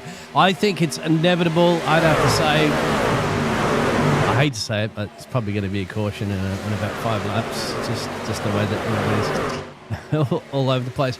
Once they start going single file and a couple of double file, then you know, that's not bad racing. You tend to see it. We got some good green flag racing out of that. It's just this 3-wide shenanigans isn't working too well for everybody here tonight. No, I mean, it's really not. As you see Steve Barnett up on the top side and Robbie Richards down on the bottom side, pulling all down to moving Joshua Suss Daytona winner. How about that right there, Dave? Joshua Suss up here, up 18 spots from where he started at. It's amazing. Literally, Dean, I've talked about it numerous times, as I'll talk about here after we get through talking about this third pro caution, 10th one of the night. And we'll see what happened. There's James Kaufman. Kaufman possibly getting involved as well. There's Luke Smith, Kermit the Frog going by, but 25 James Kaufman and Van Ryder in the 83 getting involved as well. The third pro caution of the Ports Pumpers. Instant replay, boy, they're getting their money's worth. Look how many wide it is as well too, Jacob. I think it's close to a 3 wide, if I'm not mistaken. Apologise for the volume being super loud. Oh, Kaufman into the fence. Takes out Aaron. Kaufman just gets loose. Yeah. Oh, Kerry Tribune getting involved in it as well. Nowhere for him to go. Wow. And then... Oh, wow. Then other drivers coming. They almost ended up T-boning him while he was trying to turn it back around. Yeah, watch again right here. You got Von Rada. 25 hits the fence. Gets swirly there. Comes up. Bounces off. Aaron sends him into the fence. Sends him into, as you said, Kerry. And that's all she wrote for those 3 trucks, my friend. Another Serve Pro caution. Another Points Poppers instant replay, as I mentioned a while ago. They are making the money here tonight. Cautions, 10 of them, 28 laps. Harris leading with 4 lead changes. So we got a couple of them boxing right now. Larson, Stiers, Cofield, Cinnamon, Johnson. Aaron Van Ryder got involved a while ago. Damn near half the field jumping down pit road.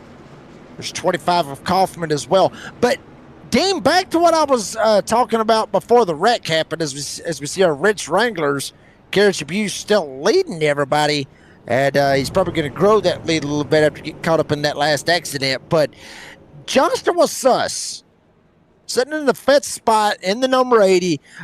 Remember, won at Daytona last week, and Dean, I've talked about it time and time again, what momentum can do for you. Just in, not only, in real sports, but in sim racing and virtual sports or whatever, however you want to look at it.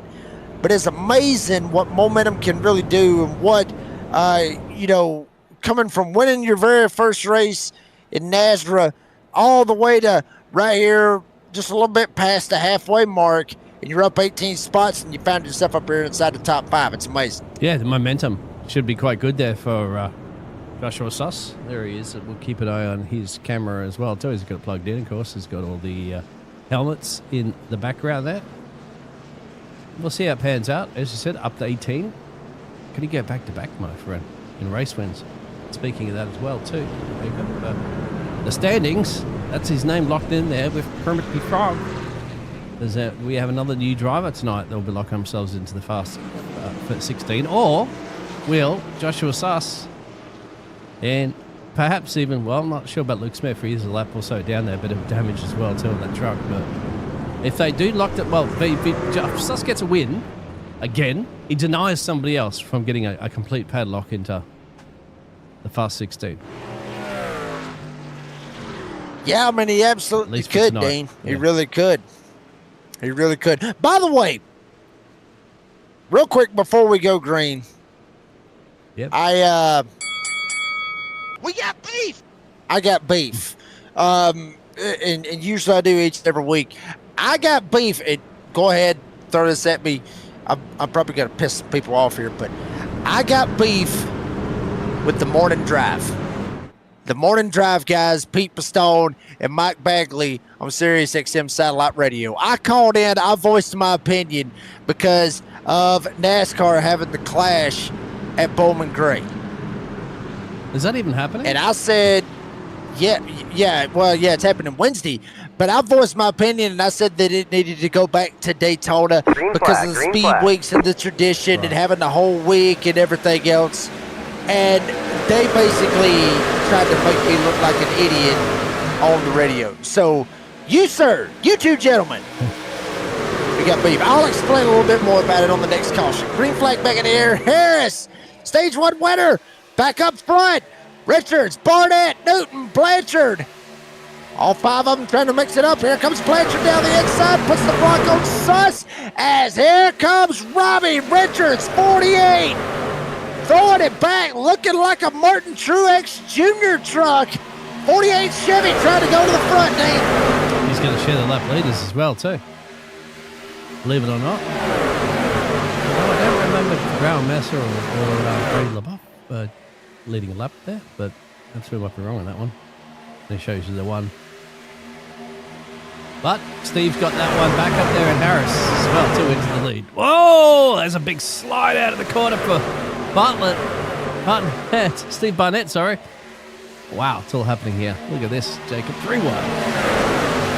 Yeah, this is them kind of situations where you end up saying, hold my beer and probably a couple of other things.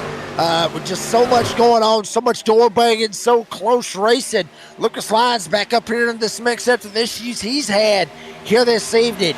To the inside of Blanchard. Cherry up on the top side as well. Then you got Suss back there. Hillbilly's actually not in a bad spot, still sitting inside the top 10. Harris trying to gap everybody. Newton down, the new second place man, got around Robbie Richards. Adam Newton, regular season champion. He doesn't have to win for the next 2 weeks, Dean. Just needs to be consistent. By God, he wants to go ahead and just win it, get it over with here tonight at Vegas. Well, certainly got himself in a nice position to do so.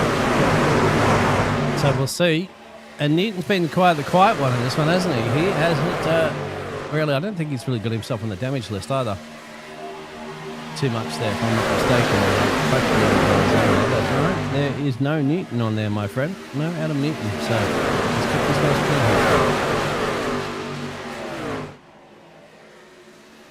Sometimes that's exactly what you got to do. Keep it clean. Damn, Dean. I didn't do it. You did that, Dean. Slides up, gets up under the wall, opens the door. 45, Matt Cherry. Down to the inside, a couple of Toyotas going for it. For that second spot. Here's still leading. Richards behind him. Suspect there to Toyota as well. 3 Toyotas, 2 Chevys occupying the top 5, and then 4 straight Chevys behind them with Cody Dodd. The other Toyota rounded out the top 10. No Fords, none. Up in the top 15, it's all Chevys and Toyotas. Damn it, boy, they are fanning them out coming off turn 4. Newton tried to get back to Harris. Cherry tried to get around Newton any way they can. Everybody else just trying to hold on to their stuff behind them. Well, just trying to see if there was a little bit of movement in the midfield there as everybody's getting down to the backstretch, Jacob, but so far so good. Joshua Stuss still hanging in there, and look at this. Little inside dive bombing going on there. Moment from Lucas Lyons as he gets into the door. I think of Robert Richardson forces him to get back a little bit into the pack, into the clutches of all these other trucks, mate. Here we go. That's what we wanted to see, my friends. Playoff time.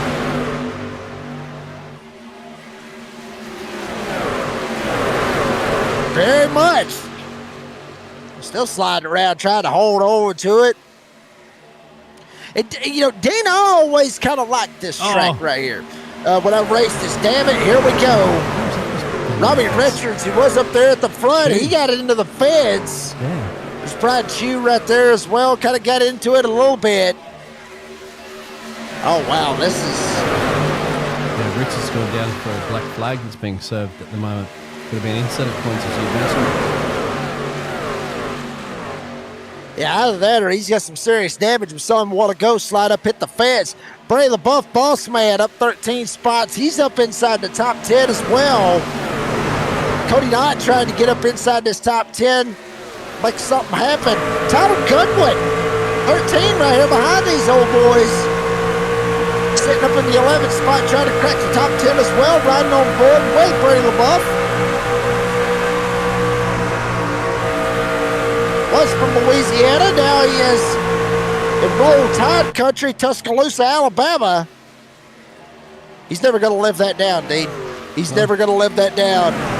Living in Tuscaloosa, Alabama, he's not going to live it down, especially when he's got 2 Alabama fans as announcers here on the NASRA 360 Racing Network. Maybe I need to go for that team. You guys don't go. I'll go for the team that Brady LaBeouf goes for. Well, that would be Louisiana, I believe. I believe he is a Louisiana State University fan, I believe. Being from Louisiana, I would assume.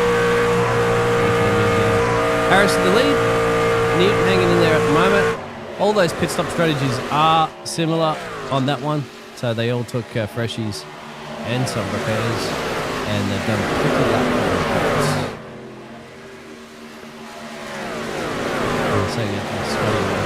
Went from 6 laps down.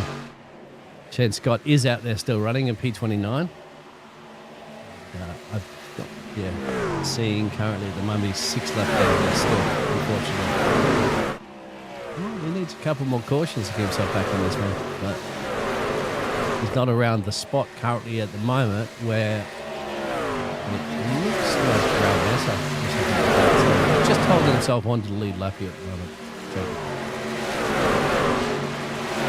whoever was out there betting the 20-hour rating might want to go ahead and pay that up on the Shane Scott deal. I'm not trying to say anything bad about Shane Scott, but I mean, he's 6 laps down, 48 to go. I just don't see it, for him to be able to win it here tonight. Harris still holds the lead. Newton trying to give chase any way he can. Matt Cherry, Robbie Richards, NASRA Racing Esports drivers back here. Maybe Robbie might end up trying to let him go. This line's going to slide up here. Joshua Suss still up here inside the top 5. Top 5 got him a pretty good little gap right here. About a second over the rest of the field back here as you see him trying to close the gap. The Hillbilly trying to lead all of them. You see how much it slides up on the inside of the grip there. As he looks slide and come back down the 80 of Joshua Suss. And that could just be a bit of switcheroo and positioning as well too that'll be occurring here tonight. He's going to be careful on those tyres. He's going to be sliding into each other, especially in a 3-wide situation perhaps there, but they like to stay in behind the 48.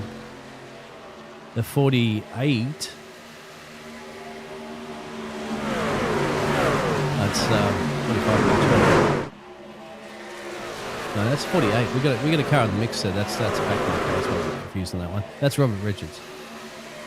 He's climbing down there. Well, the unfortunate thing about it, though, Dean, is he's already 1 lap down. Harris has already passed him. So Richards currently sitting in the lucky dog spot, but if they catch Raul Meza and get around him, then Richards is in a bad, bad way. He's got to find a way to unlap himself if he's not able to get the lucky dog. But Dean, we may be in for a little bit of a long green flag run right here. 44 laps to go. But still the door, still the 2 wide racing. Right behind them, everybody inches apart behind the leaders. But I think everybody's calmed down a little bit, at least from how they were when this race started. Yeah. Maybe some of those emotions have just chilled out a little bit. Just relax. It's like the Frankie says, relax song. Just get used to it. If these trucks are a little hard to handle on this track, it's all about the practice. Of course, essentially, whilst you're racing, you are practicing at the same time too. So you're getting in laps on the board there. You're getting used to it. And that's what I'm thinking. Fingers crossed there, Jacob. But the drivers are, after 103 laps later, slowly getting used to this track, these conditions tonight. Yeah, I think so. By the way, Frankie. Who the hell are you talking about, Frankie? Oh. It's a song. I need Wesley for that one. As Brady LaBeouf is back right now. Stevie and Joshy. There's 42. Wow, talk about squeeze on the outside there for the boss man, Brady LaBeouf. That's when you're at that situation, but it's just you and Wall and another car next to you, so you ain't got a lot of space. And Ray LaBeouf elects to use that slingshot and go all the way down on the inside dog leg there. Jake can give a shot. Down there. Yeah, he's down there on the inside, all the way down in the cellar. Yeah. Trying to get down in the cellar, but Grand Peppy has the moonshot from Grady as they get around Raul Mesa. Put him a lap down, Hillbilly down on the inside as well. Looks like Sush trying to run a high side tickler line, if you will. Right in front of him, though. Action's heating up all over the place. Hillbilly, Suss, LaBeouf riding on board with Brady LaBeouf right in behind both of them. Yellow. Now he's going to take that high side tickler line as caution is out. Cody Knott possibly involved as well. Oh, yep, and Massa. He damn sure is, and that's Raul Meza, the one driver that was probably going to end up getting the lucky dog had a caution come out, and unfortunately he ain't going to get it because he's involved in the caution. I just wonder if he was... We saw that four-wide action before. Yes, this is what's happened. We saw the four-wide action when the other drivers were trying to get past Massa. Remember, Massa's trying to stay in this one, but he's a lap down. And then, I don't know why him and Cody not getting to each other here. Oof, that's an interesting one there, Jacob. Did Cody get into... Yeah, very much is. Or was there a bump, side bump? Well, I think Meza tried to... Oh, wow. Well, Cody might have just lost a little bit of the rear end then. Because there's nowhere for Mesa to go, if you look. And where's he going to go? He's up close to the fence. He's practically sliding on the fence. He's got nowhere to go there. It doesn't know if he bounces off the fence or Cody think that he was clear. That's an interesting one, but. And Dean, you know what the hard part about this is? Cody Knott drives for Dragon Racing Esports. Raul Meza drives for Dragon Racing Esports. So you got two teammates right there that just got caught up in it. Yeah, I mean, both of them in the same team chat's going to make it interesting. And this is going to make it interesting. Every single one of them coming down pit road for 4 freshies. Here's leading them down pit road. Everybody's got a box. Hell, why not, Dave? Let's box with them. Yes, sir. Take an opportunity to thank some more great sponsors. We may be in store for a long green flag run. Stick with us here live from Vegas on the NASRA 360 Racing Network.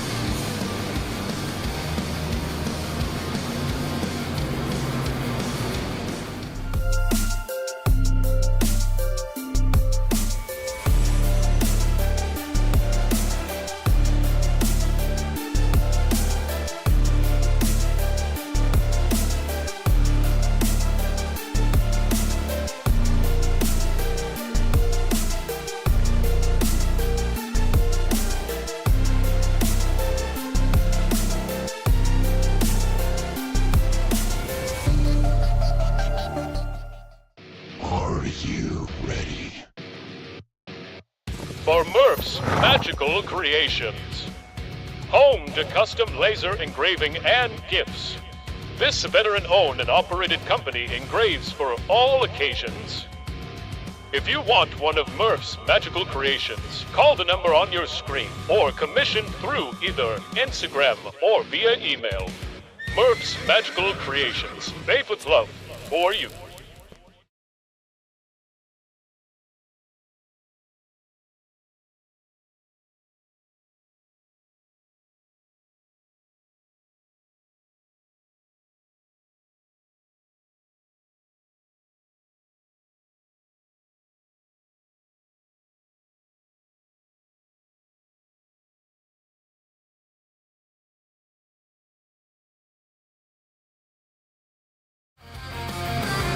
Back here at Las Vegas, DSR Electric Truck Series getting ready. We got about 35, give or take 35 laps to go. Wesley Allen has joined us. Wesley, good evening, sir. Hey, buddy. Listen, everybody, I just want to let you know that that I was just chiming in to say hello, man. I am talking to you guys on my phone because I literally just woke up from a nap and there's no power here at the house where I live at in Smithfield. Obviously, we got, about 12 to 14 inches of snow, and I think maybe one of the nights of it freezing over has now knocked out power or something. So I just wanted to acknowledge everybody and let you know that I'm okay and everything's good.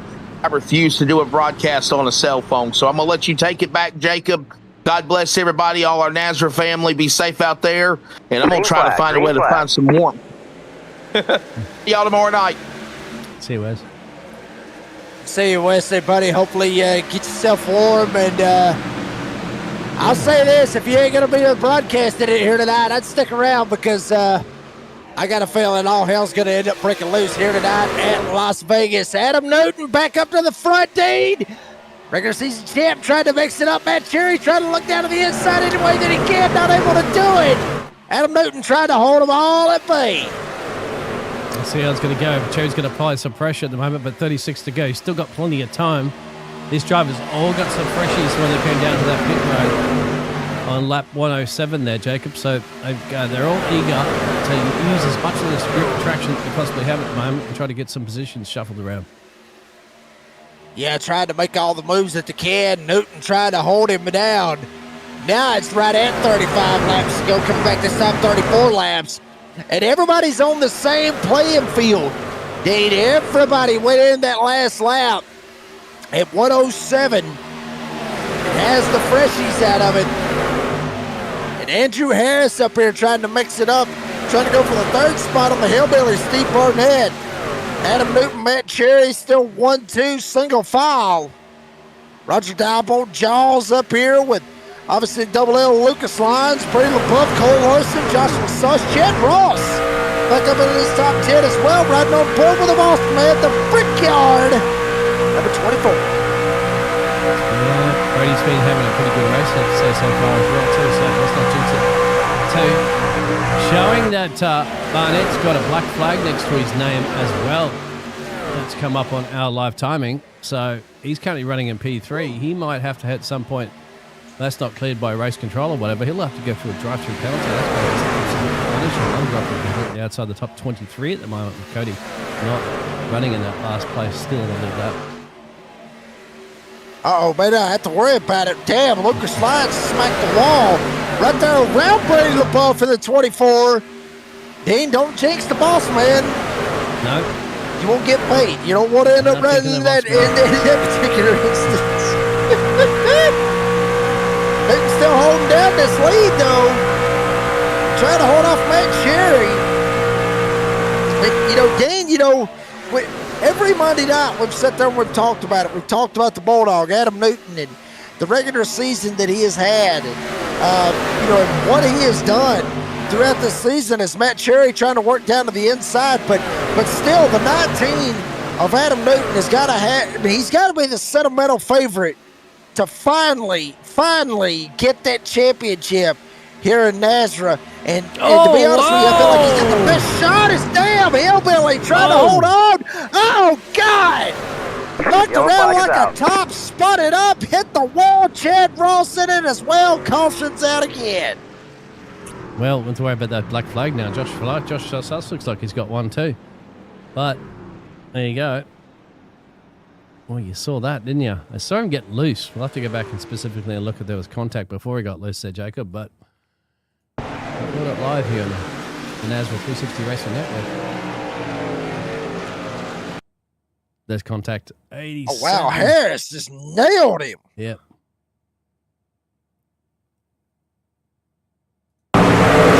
Bang. That's Joshua Suss, I think, that hit him. It was too. Hey, Dean, you know me, like I said a while ago, I speak my mind on these broadcasts, but does it seem like to me, Dean, does it seem like to me that Andrew Harris is causing a lot of these damn cautions? Or is that just me? Well, this will be compared to what we saw before. I mean, he said he didn't notice anything that occurred when we had a chat to him, but it'll be interesting because race control is going to have to look at that, look at this, the previous cases as well too, and taking that into consideration and say, was it completely his fault there? And Steve is going to be upset, and Joshua Suss is going to be upset as well too, you'd imagine, because Joshua Suss was involved in that one, and he had nowhere to go, and his truck might be pretty well severely damaged. This one too. And we know that Joshua Suss was potentially getting himself back-to-back race with victory here for the DSR. But you see here, bang, it's Joshua Suss's truck. He's gone down a pit road anyway, but I don't know, Jacob. You're going to put me in the hot seat for race control before that? Yeah. Don't know. They got to look at all those factors. I'll go ahead and answer my own question back on this one. Yes. I do feel like that, he has been damn near involved in, well, probably not every caution, but it sure does seem like it. Was Colton Hogan leading the Wrench Wranglers here tonight? Shane Scott, our buddy. Dalton's buddy out there. Second right down the Wrench Wranglers. There's Luke Smith, Kermit the Frog. Yeah, what is amazing is those drivers that are still out in the lead lap that have had to chip out all those repairs. Well, naturally, a lot of those drivers have chipped out those repairs under the caution and managed to stay out on the lead lap. Some of those drivers that haven't, obviously, just probably had too much damage there, Jacob, that they couldn't get themselves out ahead of the pace truck. So they also ended up losing 2 laps because of it. And you can see it's a lot of time. It's a certain amount of things that are required to be fixed, aren't they? Like if your steering doesn't steer, you don't just come out back on the lap and go, all right, I want to stay on the lead lap. Because you're just going to go straight into the fence as soon as you hit the gas pedal, because you can't steer. So you have to take longer to get those repairs done. Yeah, I mean, absolutely. That. Not just the steering components, but wheel might be knocked loose or something like that. That's required repairs. Obviously, engine blowing. That's required repairs. A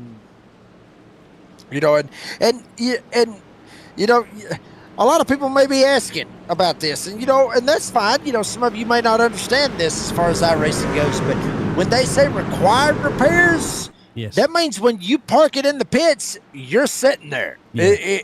It ain't like, oh, okay, well, I'll just sit here for, I just got to make sure that clock runs out before the end of the race. Now that ain't how that works.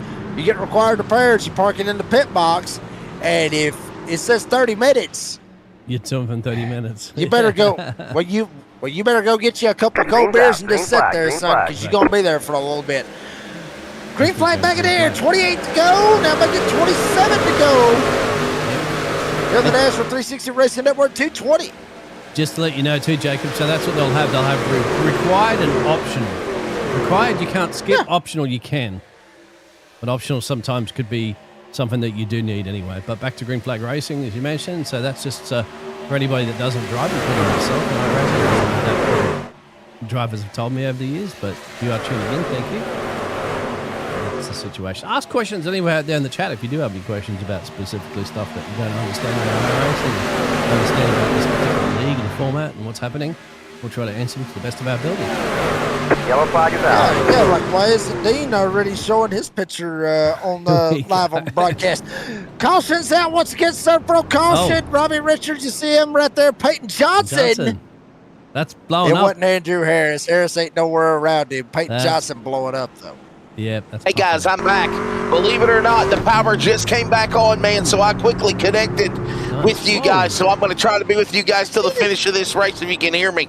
Yeah, we got you, Wes. We got you. You're going to be enjoying this one. Did he just hit this car? He hit something. There's a car in the middle of the track here. Oh, no! And he's just having them. He sure did. That's JD Larson. There may be beef right there, Dean. Yeah, there might be, actually. Because, there's plenty of time for anybody to go around. JD Larson wasn't moving. Back it up. Let's see what happened right here. I'm kind of interested to see this right here. We've seen all kinds of beef here tonight. Let's see what happened. Wesley, we got beef everywhere. I mean, he was moving a little bit, but not drastically to that you couldn't avoid. So I don't know. What caused the caution, though? That's the question, Dean. Yeah, we don't know. No, it's JD Larson that was in the caution, so it could be between these two drivers, I think. Let's have a look. Well, I got a sneaking suspicion it is, my friend, because here it is now. See, there's Peyton Johnson, JD Larson. Yeah, it's coming.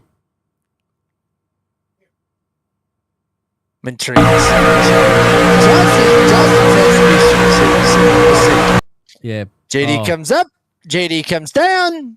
So I got a feeling tonight at Vegas hasn't disappointed, has it, Jacob? No, Wesley, no. No, but I will call it. Got beef. That's beef there, and I mean, it looked like to JD's just lost it or something here, and he's accidentally taken out Peyton, and Peyton got mad about that, and then decided to do it. Which is, Peyton already said this tonight too. My friend in the interview that we had, a very heated interview that he had, that he was gonna. There's going to be some payback. He was getting some payback to Harris. So, I mean, I think Johnson's now doing it to other drivers as well, too. I'm sorry, but in my book, that's your parks, buddy. If I was race control. It's too much beef. Wow. Too much beef, Unfortunate. mate. Wow. That's like, And guys, you got to remember this as well. And I know I'm just popping in here with under, 25 laps to go here, but this is a playoff race. This is the third round of the round of 24, so the stakes can't be any higher to try to put yourself in a position to try to win here. Like, I know at one time I saw Adam Newton up in front. Well, if you guys, Adam Newton, the regular season points champion, he needs to have a good run.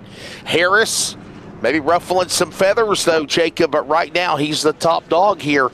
And listen, when you got playoff racing, this is the type of atmosphere I think, Jacob, that sometimes you see. It's desperation, right? You're going to do anything you can to stay up in front and try to win the deal, and that's obviously what the 87 of Harris is trying to do.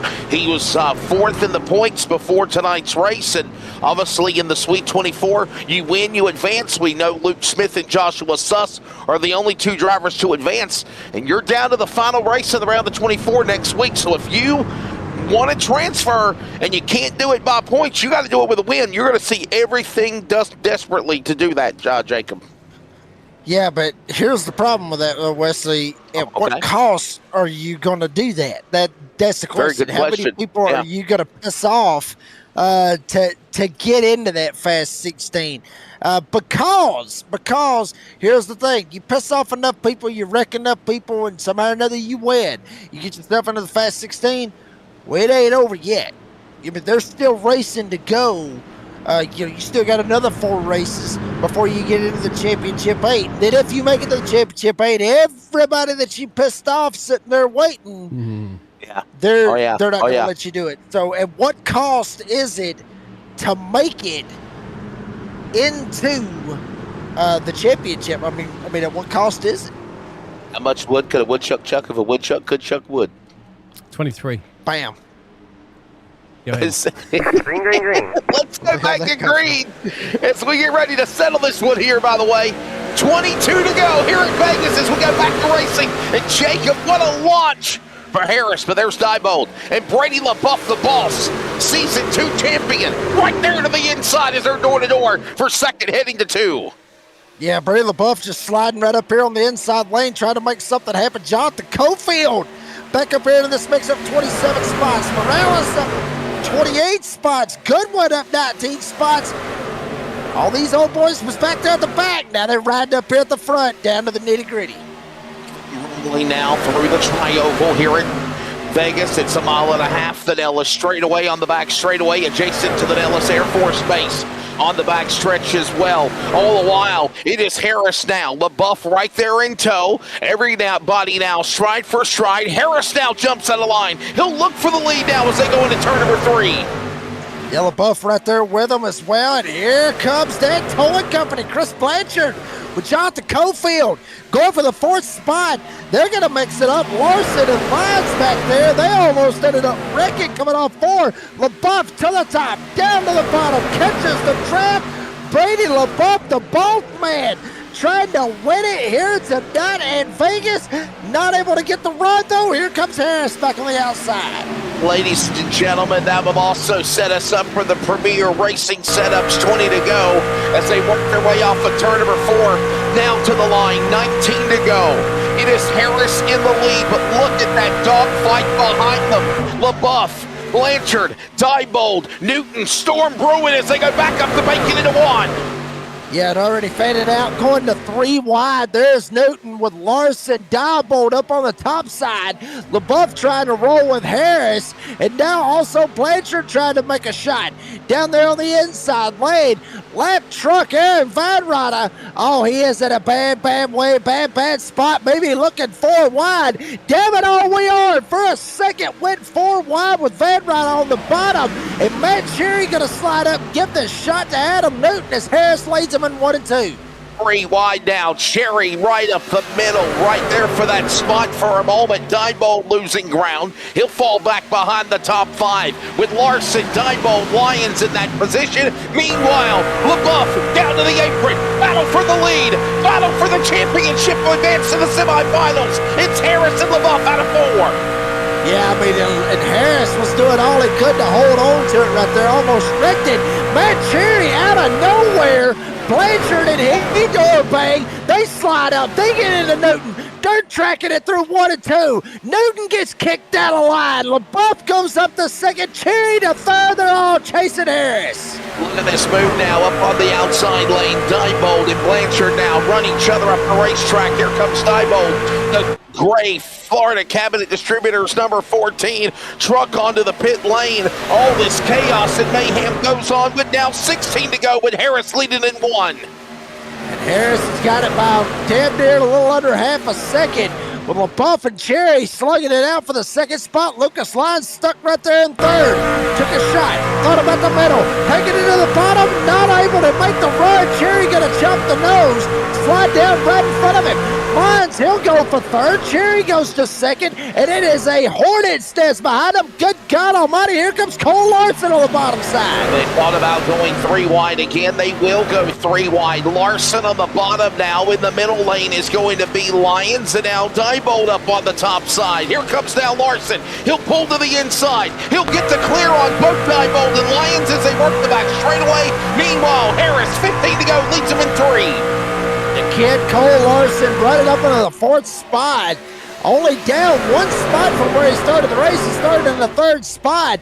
And pretty good little run for him, trying to match where he qualified at. Going after the boss man, Brady LaBeouf and Matt Cherry. Oh, here we go. Harris tried to hold the lead. Cherry had a fantastic run at 1 and 2. Gets it up to the top. Gonna try to use the draft. Gonna try to put the move right on Harris. How is it gonna work out? No contest. Matt Cherry going to the front here at Vegas. Easy work for the number 45. Cherry now easily flying by the 87 of Harris. Now open the door to the outside lane. Here comes the Mountain Dew Baja Blast entry. That's now Larson. Larson now battles Harris for second. Cherry pulls away. LaBeouf watches on with Lyons in 2. And very much on the tire wear difference right here. I mean, pitted on 121, Harris on 107 as Larson sideways, looking like Kyle Larson right there going into 3, had the back end hung out all over the place. Lyons now is duking it out with him as well as Matt Cherry trying to get away. Was wicked loose. The back end was literally just snaking left and right. He saves it though. Here comes now 3 wide racing. Adam Newton up the middle, splits by the machine of Johnson, and now Harris free falling, if you will, back inside the top 5. Meanwhile, it's Cherry leading him in 3 and 4. Yeah, Matt Cherry tried to open up that gap. Larson trying to give chase. Lyons trying to latch on as well, with the Bulldog, Adam Newton, and Harris being in the top 5. Triple J, Jeffrey Johnson Jr. up to 6th. Check it out, your fastest 5-lap average. And damn it all, it's Cole Larson with the fastest one out of all of them. Matt Cherry actually 4th. Joey Stires back there in the 2nd spot, or 9th spot rather, but 2nd on that list, as Lyons going to shoot around the outside, try to make it happen. A whole lot of youngsters up here at the front here at DSR Electric Truck Series here at Vegas. Youngsters trying to show the youth here tonight. And 10 laps to go now as they work back up the banking into turn number 1 and 2. Larson now had a shot to run down Cherry. Couldn't make it work on the outside lane. That's now Lyons. There's Lucas Lyons. He'll now take that lead spot as they're rubbing off the wall in 2 and 3. Yeah, that is Brady LaBeouf in the 24 to smack the wall coming off the turn 2. Had contact. And he is going to free fall, like you said a while ago, Wesley Allen, sliding all the way back. Tyler Goodwin going to try to give him the push as well. And literally a huge gap between Goodwin and Blanchard, give or take, making about 2 seconds back to the 12th spot. So everybody basically battling for a top 10. Here tonight, there is Joey Stires trying to latch on and get going up 24 spots from where he started. They're in single digits now. They come out of turn number 4 down to the line. 8 laps remaining on the 1.5 miles here at Vegas. Who's going to roll their dice, place their chips, put their cards in line? And now, who was going to win in Sim City? Lyons going back after Larson. That's going on for 2nd and 3rd. Newton in 4th as they go single file in 2. Yeah, I mean, these guys right here literally are playing like they're on a slot machine, just gambling with every single move that they can and trying to get 777s. Up front, Matt Cherry, he's got the 777s in the hole, but can he get it done and cash out going all the way to the cage? Lyons right in behind him. Larson right there in 3rd. Adam Newton and Andrew Harris, the top 5. 7 now make it 6 laps to go when they work here down the back straightaway. Now it is still Cherry in the lead. Now Lyons getting the opportunity to try to set him up, Joe. Lyons, Larson, Newton, the law firm trying to run down Cherry. 6 remaining as they work on 4. I'm telling you, absolutely awesome racing right here in the stage 3, the final stage, coming to 6, now 6 laps to go. Matt Cherry leading them going into turn 1. Lyons got around Larson. Larson still trying to give chase. Adam Newton, the veteran, right there with them as well. You got 2 veterans and 2 youngsters right here in the top 4. And could quite possibly, with these 2 drivers of Lyons and Larson, could be the future of the North American Sim Racing Association. Could quite possibly be. There's Jaws Roger Double trying to slide up here as well as Perry leads with 4 to go. 5 laps remaining. Actually, Cherry now still in that lead, but there's the battle now for second and third. Lyons got it up ahead right there in that Chevrolet. You're on board with Cole Larson. He's in third. They're single file. They're heading to turn number 3 off Vanilla straightaway. It'll be 6 miles, 4 laps to go as they come to the start-finish line this time by. Yeah, kind of thinking like Matt Cherry, just wanting them to click off a little bit faster than what they really are. There's the 4 lap to go, as you mentioned. And Adam Newton smacked the ball coming off turn 4. He's trying to get everything he can out of it and literally taking a chunk out of the turn 4 wall. Fastest 5 lap average. Luke Schmidt the fastest. Aaron Van Ryder, they're way back there in the back, but check it out. 1, 2, 3 for 3rd, 4th, and 5th on the charts. Cherry, Lyons, Larson, that is the fastest 5 lap average. And Cherry is beating them all.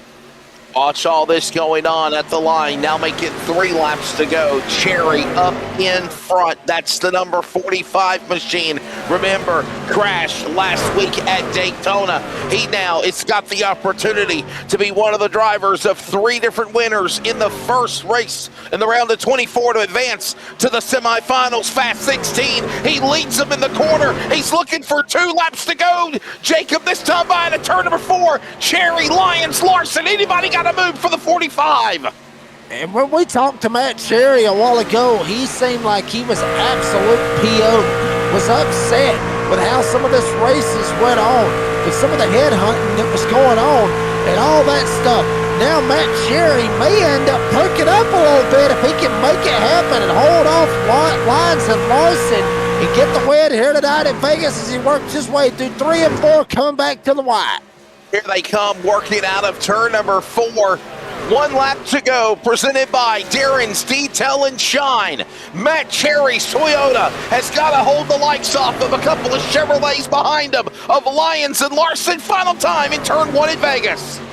Matt Cherry down in the center where Grandpappy has the moonshine from Grady, Lyons, and Larson. They probably ain't even old enough to drink, but they'll go down there as well. Matt Cherry leading them in 3 and 4 for the final time. Don't slip, and you go into the next round. Here he comes, working 3 and 4. Lyons, Larson up high. Gonna mount a charge? The answer is no. Matt Cherry crosses the line. He'll take the checkered flag and win here tonight in the NASRA 360 Racing Network 220, a wild one in Sim City. Matt Cherry gets it done. Second spot for, of course, the driver of Lucas Lyons, Cole Larson, the regular season points champion Adam Newton, and Joey Stiers. 3 Toyotas, 2 Chevrolets in the top 5. And for Jacob Reeves, for Matt Cherry, he will celebrate with a win, a playoff win at that, and it's on to the semifinal round, Fast 16, to race for a championship as well. Yeah, I mean, Wesley, I was talking to him a while ago when we brought him in. We thought he actually won stage number 2. Not really 100%. Who the hell won stage 2, but somebody did. But Matt Cherry, it was controversial to say the least on that. But, I mean, he was just upset right there at the end of stage 2 with some of the racing that was going on out here. And I got a feeling right now him getting this win right here is going to easily block out all of that right there and able to focus now on not really caring what happens next week at Chicagoland and just, bam, go straight into the next round and let's see what happens. Cherry in his 229th career start for NASRA. It will now be his 9th career win, 49th top 5, and 105th top 10 for the man of the number 45 from Scottsville. the driver, of course, of Matt Cherry, celebrating. He gets it done. There's your podium drivers, including Matt Cherry, the winner, Lucas Lyons, Cole Larson, the man from the Bluegrass State, Kentucky. We'll talk to him in a moment. There it is, by the way, at the end of the race. And Jacob, I'm going to let you give the overall synopsis of everything before we give the results, because you called pretty much a majority of this race. You and Dean did. Yeah, I mean, I talked about it a while ago. I mean, it was a straight-up prize fight. I mean, that's what it was. I mean, if you love your UFC and you love your boxing, I mean, what better place right here than Las Vegas? I mean, you had people literally going at each other's throats. You had people, we was interviewing some drivers, Peyton Johnson. He's probably going to get a couple of point penalties for saying a couple of no-nos when we interviewed, man. It was our fault. Hell, we brought him in, but we didn't think he was going to get that pissed. But anyway, awesome race all the way around. I mean, you had your beef, you had your wrecks. How is this beef going to carry over into next week? We go to Chicagoland and throughout the season. Only time will tell, but there is some beef. There is some beef out there, especially with Johnson and Harris, and how they're going to try to straighten all that out. Final race in the round of 24 will be decided. There's now 3 different drivers that are playoff contenders that have advanced to the semifinal playoff round of the Fast 16. Again, 145 laps here, 220 miles, 6 different 6 green flag lead changes by 9 different leaders in this race, 13 cautions presented by Serve Pro for 39 laps. Hard charger of the event was Joey Stiers, 27 positions. Most laps led will go to Andrew Harris. Controversial, if not, he will be the man that led him at 51. Fastest lap again going to Robert Richards and Chris Blanchard. Again, your fast qualifier award. Results here from Vegas look like this. Matt Cherry is your winner. Lucas Lyons second. Cole Larson third. Adam Newton fourth. Joey Stiers in the top 5. Andrew Harris, Jonathan Cofield, Jeffrey Johnson, Roger Diebold, and Tyler Goodwin, Jacob, the top 10 here in Sim City.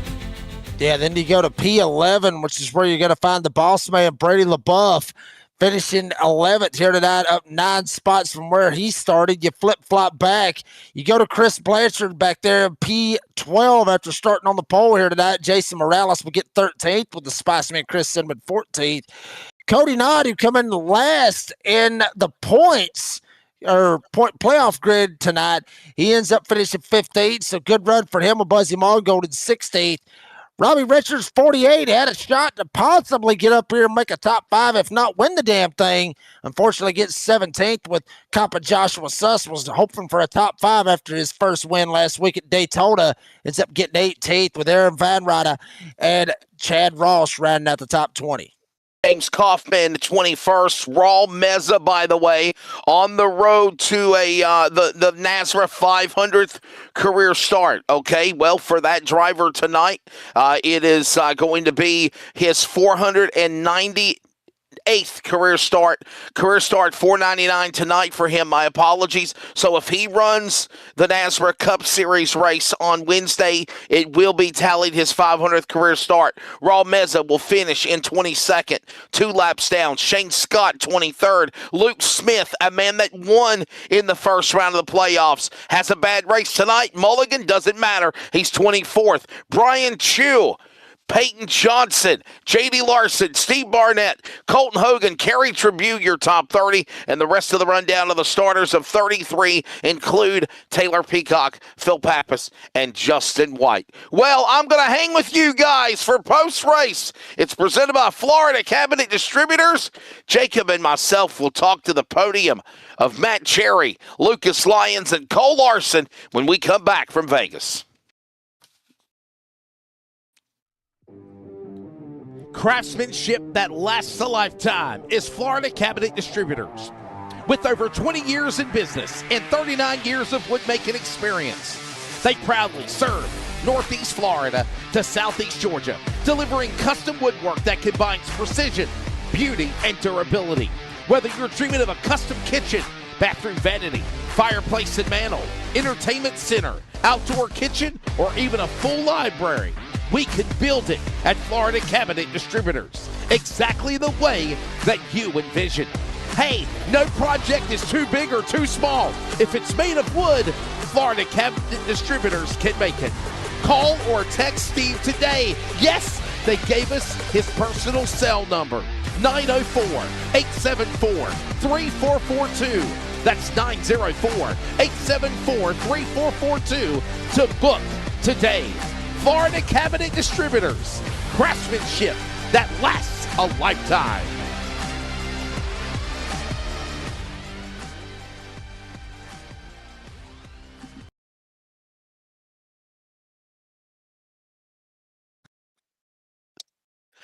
Back here at the virtual Las Vegas Motor Speedway, and we welcome you to the Florida Cabinet Distributors post-race wrap-up. Jacob Reeves, Wesley Outland, Bigglestein Hopton. Again, we go to Victory Lane, and we join the man that celebrates his ninth career NASRA win, and most importantly, advances into the Fast 16 semifinal from Kentucky. Matt Cherry. Matt, congratulations, man. I just caught the final 40 laps of this race, but it looks like it was from the conversations with Jacob and Dean, it was fireworks. Your thoughts of surviving the fireworks, being the top dog, and furthermore, a big round of applause, man. You were on to the Fast 16 semifinal playoff round. Oh, yeah, man.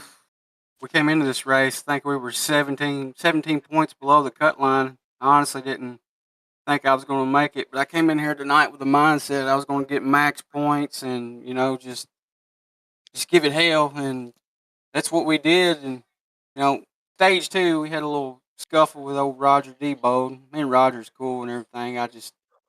I felt like he turned it off the wall and tried to run me down the track, but, I mean, I went back and looked at it, and it's just a racing incident, so there ain't it ain't that big of a deal. But yeah, man, truck was good all night. It didn't do so great in traffic. I got stuck behind Adam there for about 35 laps, and I never could get around him. I burnt the right front off of it trying to do that. But once we got new tires on it and I restarted next to him, I was able to drag him back to me, and I got out in front of him. But by that time, the caution came out, and I just went on ahead and took it down pit road and put fresh tires on it and marched my way to the front, and nobody could catch me. Matt, we saw a lot of cautions here tonight. I can't even remember how many it was. It was a bunch. What do you attest or what do you say? Well, we'll go ahead. We'll use redneck terms. Why the hell was there so many damn cautions? What do you think? A lot of it has to do with alcohol involved and people trying to race. I mean, I understand. That's a redneck term. There you go. Having a good time, but if you drink too much, don't race because it never works out. But yeah, this is probably one of the worst races I've been a part of in NASRA in a long time. I mean, I'm sure last season was pretty bad, but tonight was pretty bad. You got guys that showed up out here that hadn't raced in 4 to 6 weeks, and they come out here and they get caught up in everybody else's crap, and it just makes them not want to come back. So, there's a lot of guys out here that ain't got no business out here. They need to go back to street stocks, but, I'm not the one to make that call. Wow. We got beef, Jacob. Cue it up, brother. My goodness. Wow. Damn it, boy. We got beef.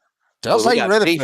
We got beef. We got T-bone steaks, man. We got to put each a heart out porterhouse. For Matt Cherry, it's his 229th career start, as I mentioned, when he took the checkered flag here tonight in Vegas. 9th career win, 49th top 5 and 105th top 10. Matt, and most importantly, man, I know you speak in your mind of what went on there, but you get a win, it's on to the semifinals. How different will the semifinal round be to try to make it into that final 8 spots to battle for a championship at the finale? Oh man, well, it's definitely a reset for me. I'm gonna go into things totally different than I have been the last couple of weeks. I got crashed out on lap 1 at Texas, and I made it about halfway in Daytona, and then I got caught up in somebody's mess. That's 2 DNFs back to back right there. So, I'm definitely gonna go after the stage points, but I'm gonna be more aware of who I'm racing around. What a rebound! What a rebound! Bud, before we let you go, please thank your sponsors, pal. Congratulations. Yeah, I want to thank PRS Setups Shop. I joined their factory team, and I've been doing a lot of good official racing for them, and their setups that are definitely, you get what the pros got. So if you look to joining open races, check them out. But yeah, man, I'm just glad to be back in victory lane. It's been a hot minute. Got it done tonight. Hopefully, we can go back into it next week and do it again. On to the Fast 16 from Scottsville, Kentucky. Matt Cherry, he makes the third different winner in the round of 24 playoffs as well. Let's go now and join the man that'll finish in the number 2 position, and that is the driver of the number 41 of Mr. Lucas Lyons. Lucas, also from Kentucky. And Lucas, you will settle for second, sir. Your take, the man from Owensboro, finishing in the number 2 spot, and your take of the race also, but a good solid run to finish in second. Just got to try to get a W to advance into the playoffs, or do you feel like you can get into the next round by points? Well, does my interview have to be PG? Because that race wasn't fun at all. I mean, you can speak your mind, but try to be a little not F-bomb about it, I guess, right? Say what you need. In the words of John Mayer, say what you need to say. Well, I think there's definitely a bunch of people who are driving over their skill level. I mean, I was literally involved in 3 wrecks in the first 30 laps. Served the drive through and then was at 20x because I kept getting net code 4x's and then just people driving overly aggressive and just brake checking in the middle of the tri-oval when there's nothing really going on in front of them. But yeah, I mean, I feel like this is a great rebound. It just kind of sucks. The dirty air played a big factor. Good win to Cherry. I always enjoy racing them. Just wish I could have been a little bit closer to him. I mean, and Lucas, you talked about it a second ago, with just people driving in over their heads. Obviously, we talked to Cherry a second ago about what he said and everything else. And I mean, you come into this race, he was up 12 points, above the cut line and everything else. But I mean, well, one, you really didn't throw out no PG-13 stuff, so you didn't really give me anything to kind of work with. So thank you very much. I mean, you've done that before. But, I mean, Lucas, talk about this race. I mean, because we saw a lot of people getting loose and everything else. We saw that. Drivers get a little bit loose. Do you think maybe it was the skill level in certain instances, or do you think maybe it was the model and the updates and everything else, like I was talking about with how these trucks are handling? The simple answer is yes. I mean, you would kind of think if someone gets loose on the first lap of a restart, they kind of learn and understand, but you had the same people continuing to get loose and stuff like that. And it makes it really hard to drive through the field or just run clean with someone if you don't know how they're going to handle the exit of either turns 2 or turns 4, and then you have people that are turning people on the straightaway and just running people over all night, which is not fun. It's not fun for the people getting taken out. It's not fun for the people who are trying to race clean. It just racks everybody up, and then you run into the same problem with people getting loose off corners. It's just an endless cycle. Well, I'll tell you what, ladies and gentlemen, for Lucas Lyons, career start number 133 tonight for NASRA for the man out of Kentucky, Owensboro. And he'll settle now with 6 career wins, now 32 top 5s and 52 top 10s. Lucas obviously resets, and we'll see what you do at Chicagoland tomorrow, next Monday night. Before we let you go, buddy, please thank your sponsors. Well, first, I want to thank Matt for winning the race. Kentucky, people from Kentucky finishing 1-2 in this race. Lions 3D Design, Honor Home Loans, Scope It Asphalt Refinishing, Simrat Market, you all for putting this on, and Tyler Manning Design.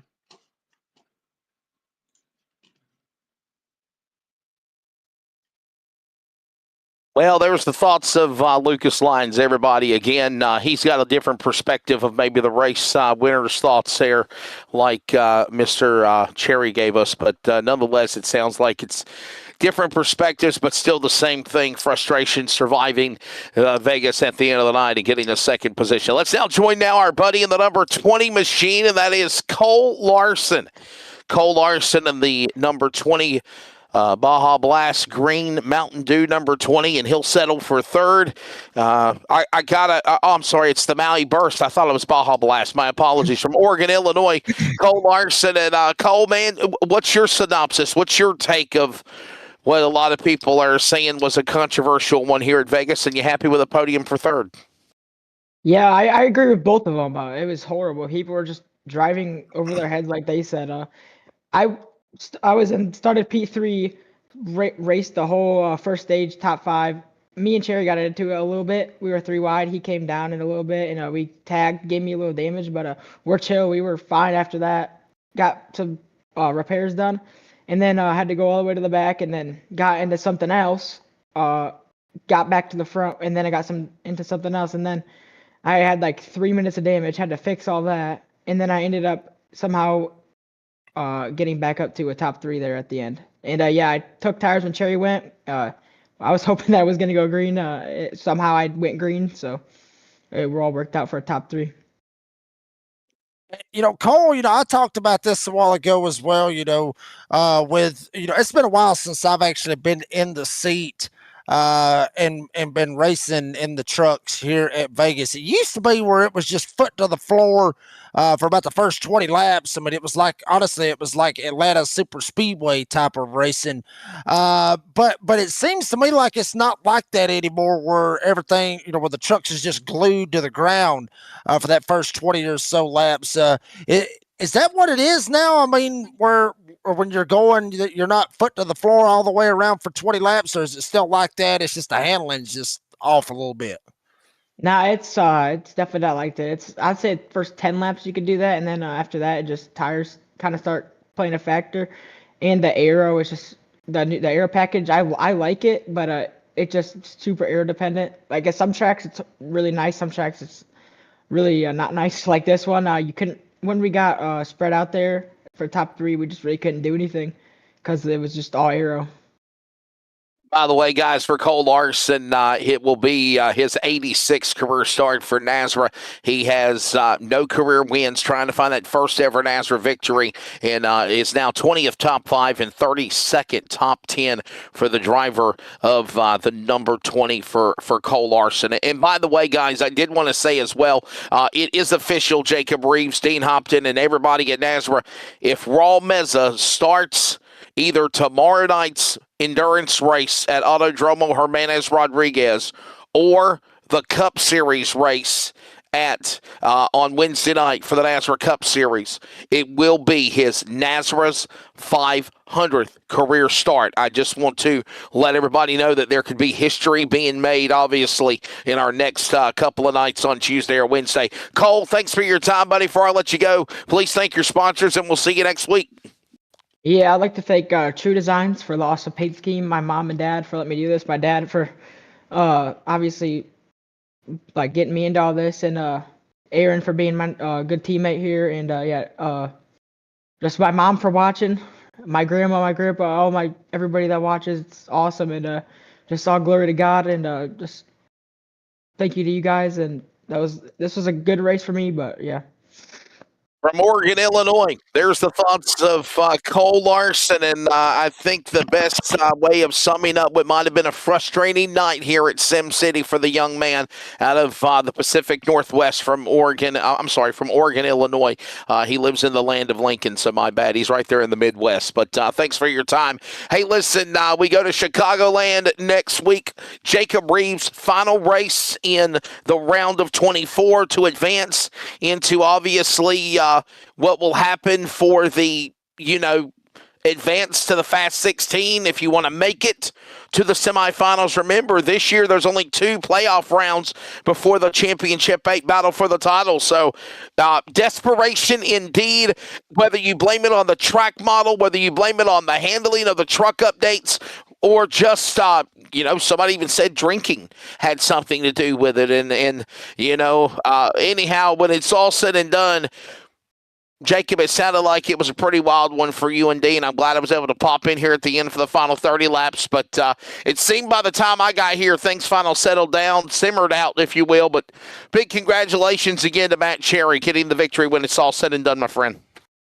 Yeah, I don't understand how everybody could be that messed up on the beer. I mean, hell, I've raced, when I had about 6 beers in me, and I didn't cause all kinds of hell like some of these guys has been doing here tonight. But I mean, it is what it is. So don't blame it on the alcohol. You say don't don't blame it on the alcohol. Well, maybe. yeah. I mean, we can blame it on Grandpappy's moonshine. Trying to hide it from or Grandmammy's moonshine. You don't know, and you don't know how much they had either, right? You don't know how much they've consumed. So I mean, yeah. I mean, you ain't throwing no breathalyzers out here. Before they get going. But anyway, but I mean, honestly, I mean, it's like I said, earlier. I mean, everybody kind of got what they want out of it. I'm sure the drivers are a little bit PO'd about it, and they've got every right to be. And I'm sure the admins is probably looking at this, and the EOL report's going to come out, and it's going to be something that a lot of drivers are probably going to be really watching for. But Matt Cherry, I mean, he talked about it. He was 17 points down coming into the night. Now he ain't got nothing to worry about going to Chicagoland, which is going to be way different than what we saw here tonight at Vegas. That one is going to be all about handling, all about saving your tires. It's going to be a good one next week in Illinois. And by the way, don't forget, coming up, the schedule at hand for this week will include tomorrow night. Don't forget to join us for the Prosper Engineering NASRA Endurance Series. We're going to the Autodromo Hermanes Rodriguez in Mexico. Dean Hopton and myself will be on the call for that one. It'll be a fun 2 hours with the Pulse Poppers 2 hours at Mexico. That'll be tomorrow night. And, of course, don't forget the NASRA Cup Series will be in action. That will be at the Kentucky Speedway.